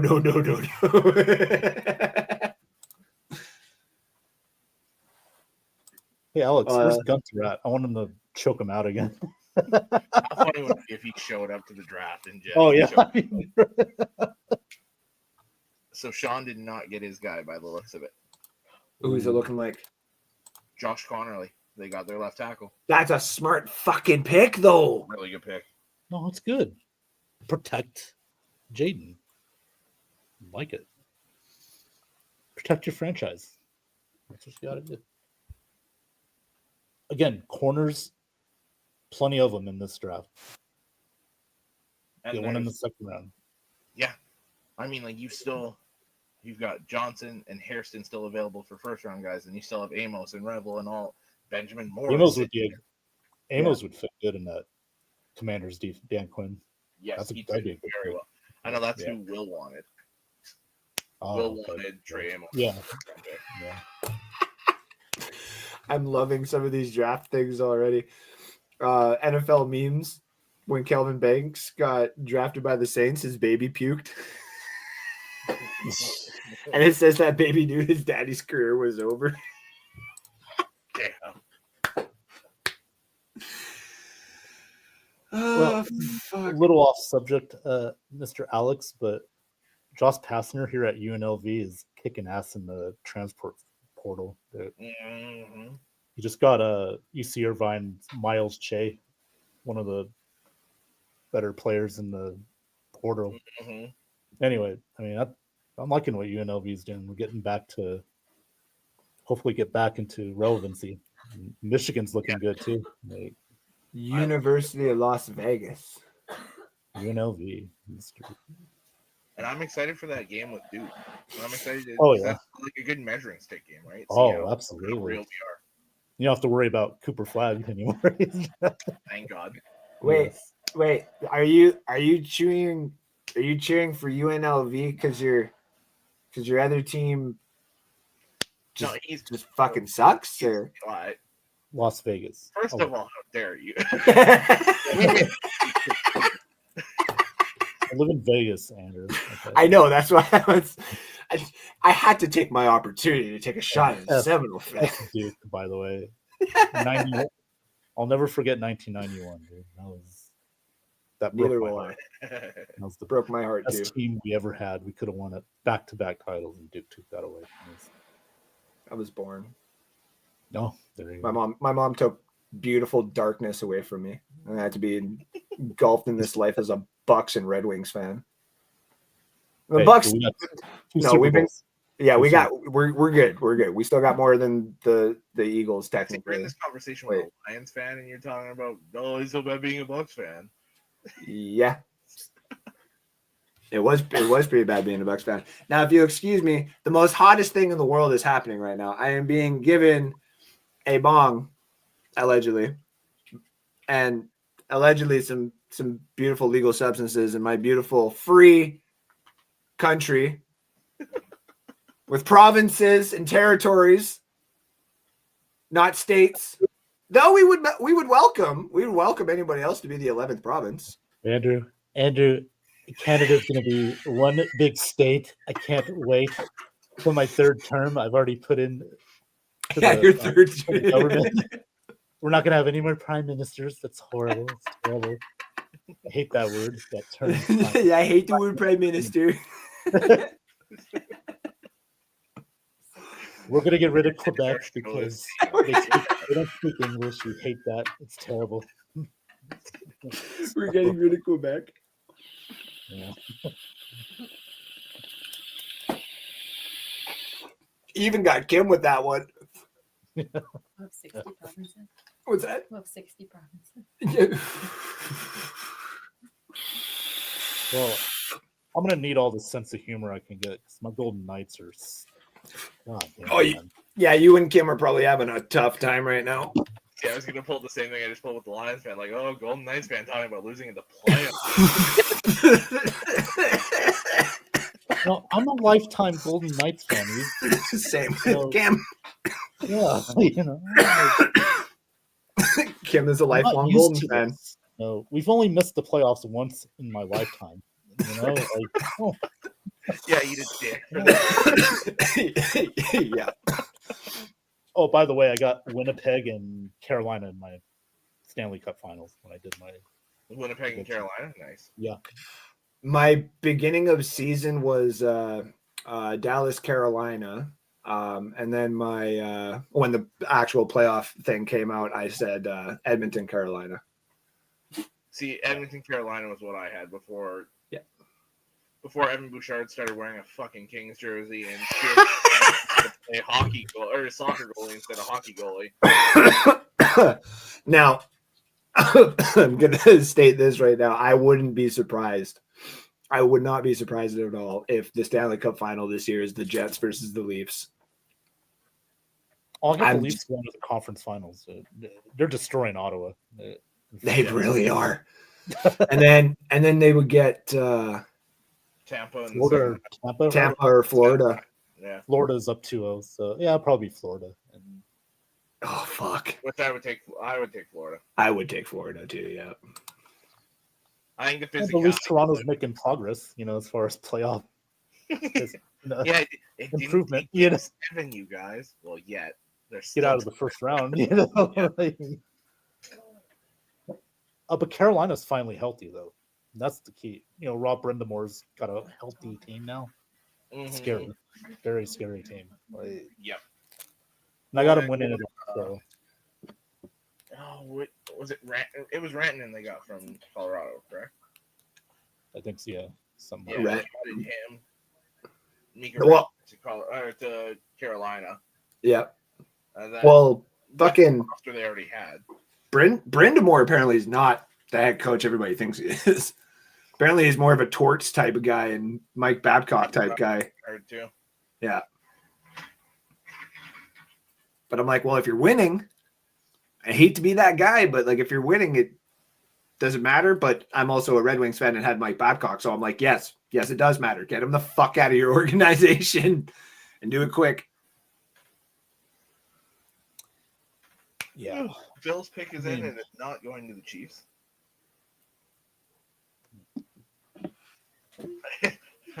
That's one of my favorite tweets of the night so far. The Bills have selected Storm Cloak.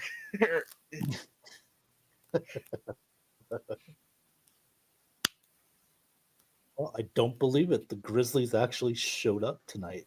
Played a game. Yeah, holy shit. They're beating the Thunder. Okay, whatever. After I that, didn't realize- Thunder wouldn't. Are you guys watching like the draft like right now? Yeah, Buffalo's up Oh. with their selection. Oh shit. I don't okay. Oh. And they didn't trade with KC. I'm surprised. Yeah. Oh, Yeah. how about that? I almost got canceled. Oh, I almost made a very bad joke. I almost made Yeah. you're in Canada. You can get away with it. I just listen, and it's not even distasteful. I just looked at it. I was just like, I didn't realize they brought Scott Norwood up to do the Bills pick. Oh.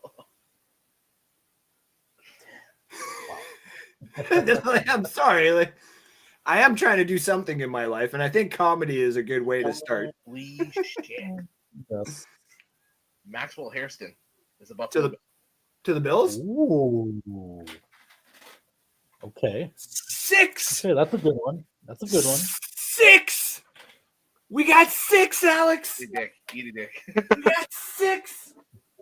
I hit 3 of the first 4 and then not a fucking But thing they- the rest of the way. But that's it. That's literally it. I can't get Josh Connerly, and I can't get James Pierce. Yeah. So this year, official results: Alex Henry, NSD's founding forefather, one of the forefathers. Alex is a forefather too. I guess me and him kind of wrote the Constitution of Independence, whatever the fuck you guys like to base your guys' rules off of, and then break them and shit. Whatever that piece of paper is. So it sounds like Kansas City isn't making the pick. Yeah. The Declaration of Independence. That's Andrew. the Nicholas Right. thing. That's right. Yeah. We love that Kansas word, City's that supposed term, to be creative. Declaration of Independence. And by the way, next year I'll be playing in the Masters. Rory McIlroy's a horrible golfer. I could have beaten him. No more Englishmen winning. Phil- winning the Masters. Philly and Casey traded picks. I was just gonna say Philly jumped up a pick. Philly moved up one spot. Uh-oh. Casey probably was like, "We're taking this guy." Then and they were like, "What?" So they got pick 164 to move back one spot. It's not too bad. It's probably, let's see who we got left. There's 2 picks left. Let's see if we can guess who they are. I bet you it's Will Johnson for the Eagles. That or Mike Damn Green. it, Philly. Philly always gets good picks, dude. Yeah. Somehow, some way, they always end up getting good picks. Oh no. Mike Green. No, you know who it probably is? What? It's probably Nick Wari. Oh, South God. Carolina? Yeah, the hard hitting fucking shit. Fuck off. I don't you know what? Have Will Johnson or whoever you want. I don't want to hear Nicky Manwari now. Fuck that.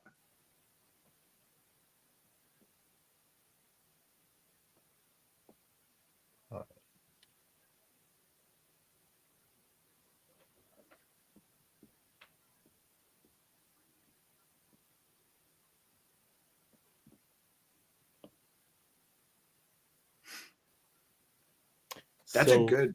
good speedy corner going to Buffalo. Sorry, go ahead there, buddy. Oh no, I was gonna tell Alex like tomorrow night, Lakers and T-Wolves, game 3, big game. That's been a really fun series. It has. You know, I knew the Lakers would respond, but not like that. I mean, boy. This is what I meant, though. It depends which fucking Wolves team shows up, right? Well, you hit 21 threes. What were we gonna do in that game? We were gonna lose that game. You guys hit 21 threes in game when 1. everyone's shooting like fucking Curry, there's nothing you can do. Yeah, no shit. The Warriors are done. I thought they were gonna beat the Rockets, but now with Butler being out, probably that pelvic contusion. Oh, yeah. Rockets are scary. But I just saw somebody tweet, "Wow, the Giants have more quarterbacks on their roster than wins they had last year." Ooh.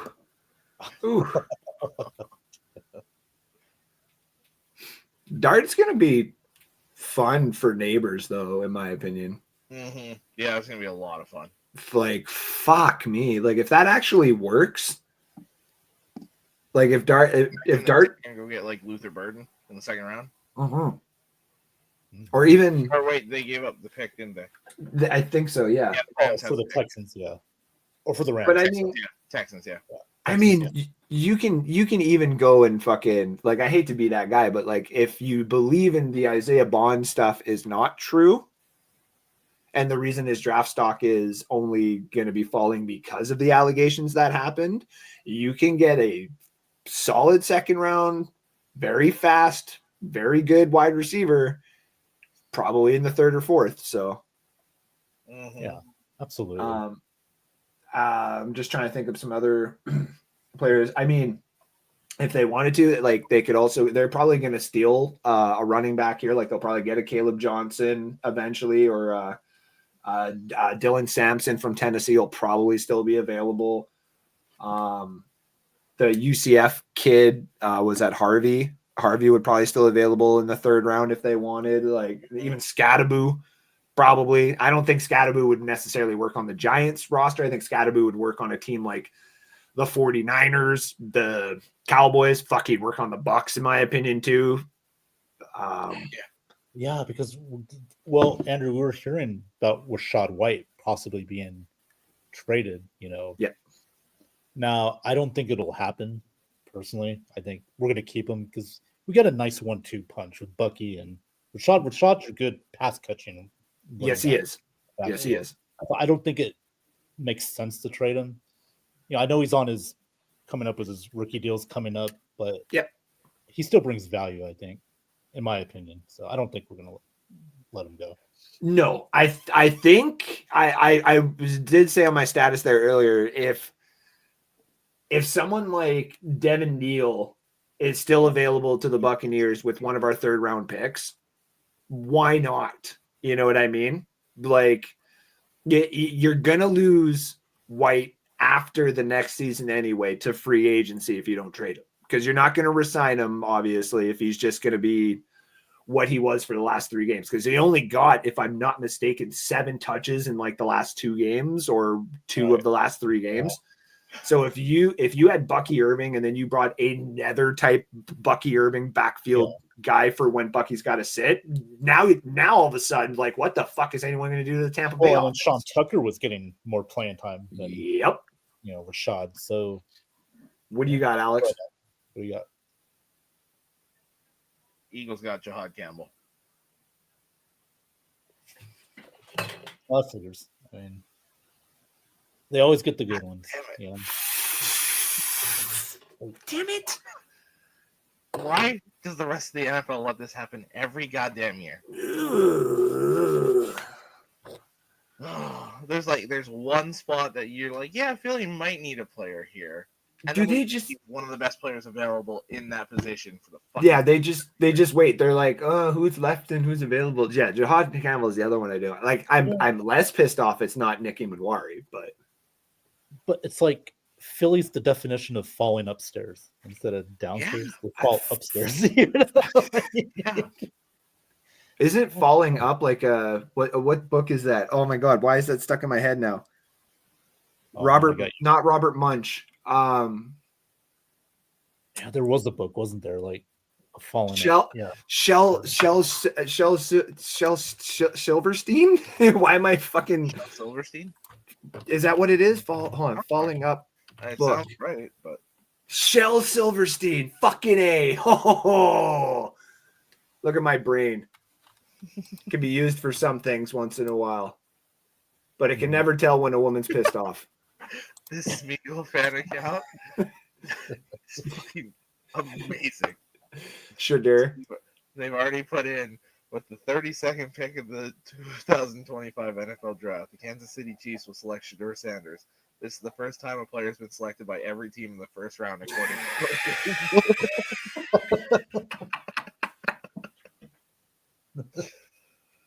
Oh, holy shit! I think Shadeur's going first pick tomorrow night. Cleveland Browns. Cleveland. They got the first pick of the second round, right? Yeah. Sorry, who? Sorry, the Browns. Who else needs a fucking quarterback? Like, that's what I mean. Like, well, when you get to the second round, it's teams that are like still needy. Third round though is where it becomes we don't have a backup, so why not? Or we have a veteran on like a 2-3 year deal, so why not? And then that's what scares me about the Bucs is that's where that actually starts to become a thing. If you really think about it, Baker's on technically a 2-year deal after this season's done. mm-hmm. So then the Buccaneers in the third round, if Lynch was then to get, or if Light was all of a sudden to have Shedeur Sanders fall in his lap at like pick 98, it's like, why the fuck not? And I hate thinking that, and I don't want to think that at all. But like, any attention on the Bucs is not necessarily bad attention, and it'll light a fire under Bowles' ass. Mm-hmm. Well, I mean, you do have to start thinking a little bit about the future here because you got to think about, Evans might not. I think he'll still resign. Maybe he'll get like the Levante treatment 1 year here, 1 year there. But you do have to something to think about. I mean, it sounds crazy, but come on now. I mean, Baker, the type of quarterback he is too, does absorb a lot of hits. Mm-hmm. Slow him down a little bit. So it's like our offensive line's not bad. Like we are actually good. Actually, yeah. Bredesen did specifically like out of nowhere. I was like, okay, yeah, you were a nice $4 million pickup. Barton's only going to get better. This is his rookie year. Yeah, Gadecki will get better, and actually has shown that he'll get better too. Yeah, Cody Mock, I would have thought could have developed a little bit better by now, but I can replace him. Pick is in for the Chiefs, and who do we got? I haven't seen yet because there's so many people posting an SEC ref or a Big Ten ref, or like so many people posting that they drafted a referee from one of the college conferences. Oh, it's so cool seeing a classic ABC logo. Mm-hmm. Supposedly, it's Ohio State offensive tackle Josh Simmons. That would make sense. That's a really good pick. And then Shedeur is not in the first round. Yeah, it's Josh Simmons. Yeah, Josh Simmons to the Chiefs. That tush push. You got a big guy can pound it in. That's true. It's weird how it sounded, but but it is the tush push. The brotherly. So as of right now, if the second round starts tomorrow, Cleveland has the first pick of the second round, and Houston has the second pick, which is actually Sanders and Luther Burden probably. Houston gets Luther Burden. The only receiver they have that can do anything is Nico Collins. Tank Dell is not going to play this year. Okay, right. I was like, he's still on the team. Like he saved. Do anything because he fucking signed Barrios, but Barrios is not. Barrios is a receiver 3, and Mechie is not healthy. Hutchinson for half the year did okay though. Who? Hutchinson, whatever they're. Xavier Hutchinson, yeah. Yeah, he did okay though too. He was getting better. But what else do they need? Offensive tackle. Yeah, I mean, yeah, that's fair. Well, the Texans definitely need to bolster that offensive line. Well, You and know how many times they got to scrape CJ Stroud off the grass? and then they traded away their best offensive lineman. Like, Why? No, I mean, you keep adding to that defense, you can just really fuck all the offenses in your conference. Like Anthony Richardson, you'll get 2 games off of the Colts. I mean, a rookie on. Richardson's going to play 2 games. I think it's going to be Daniel Jones. Even then, who you think Daniel Jones is going to do it? Quite a bit better than This Richardson. is now or never for Anthony Richardson. Yeah, No. And Yeah, I think it's 'cause- already never. that's what I was telling Alex is all of a sudden if you have a bad year and all of a sudden you have a chance at that first overall pick and there's even a whisper from the Manning camp, even a whisper that he's like, hey, Arch wants in your jersey. Jim will come down from the stands and literally put his foot on the field and get a penalty until the end of the game to ensure he gets losses for the end of the season. He would be like, I'm sorry, what is what is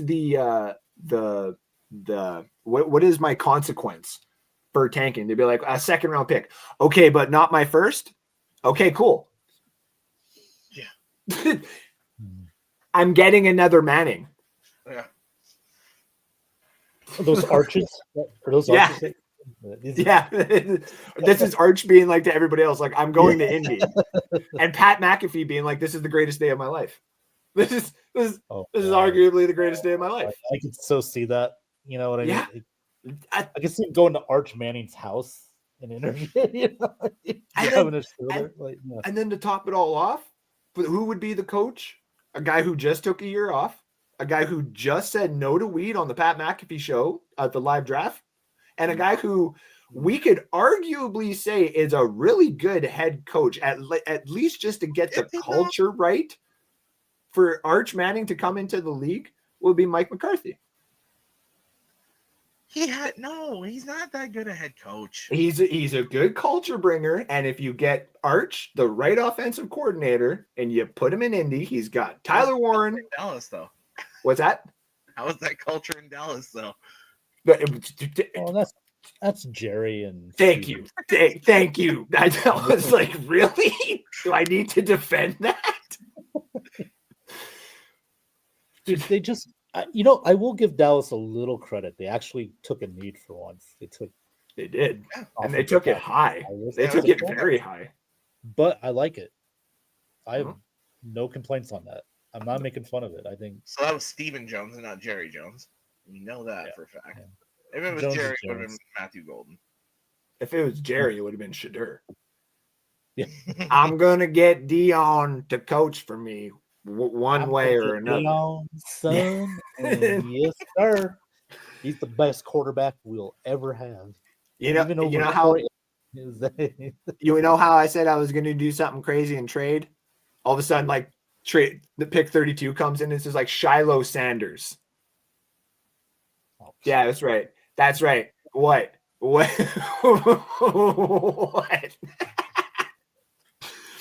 Anyways, ladies and gentlemen, we are at 3.5 hours of a live stream here. I gonna have to end this because one, got to get to bed here, and I can't be too much louder. Two, I'm surprised it actually now StreamYard actually lets us go for like 4 hours, which is kind of nice. Mm-hmm. Yeah, we figured that out day 3 of the draft. Yeah. 24 more minutes. You got 4 hours and 24 more minutes. I'm not pushing it. I'm not pushing a 4-hour show. Not tonight. Me and Alex are just happy to push through 6 years of draft shows yet again. And thank you, Ben, for joining us. Yeah. Shout out. Yeah, always. American, I'm glad to be on this. Dude, listen, right. As I've told every single American that's on my Facebook that I've talked to, you guys are all my friends. Any American comment or joke that I make is just strictly about the politics and everything else going on. I love you guys more than I love my fucking own country sometimes because we're pretty dumb up here sometimes too. So, yeah, that's pretty mild. That's North America for you. So, but, the nice, big, beautiful rock we call fucked. So, Yeah. much love to everybody. Thank you all for tuning in. And thank you again for joining us for the NSD show for 6 years in a row. And like I said, we'll have more stuff coming up here. I'm just waiting for the laptop, guys. Let me get the laptop. Let me get the whole situation set up here again. And then we'll bring you a brand new NSD platform for all of next season. Much love from me to Alex, to Ben, from all of us here at NSD. Thank you all. Have a great night. Take care now. And bye-bye then. Bye-bye. Bye.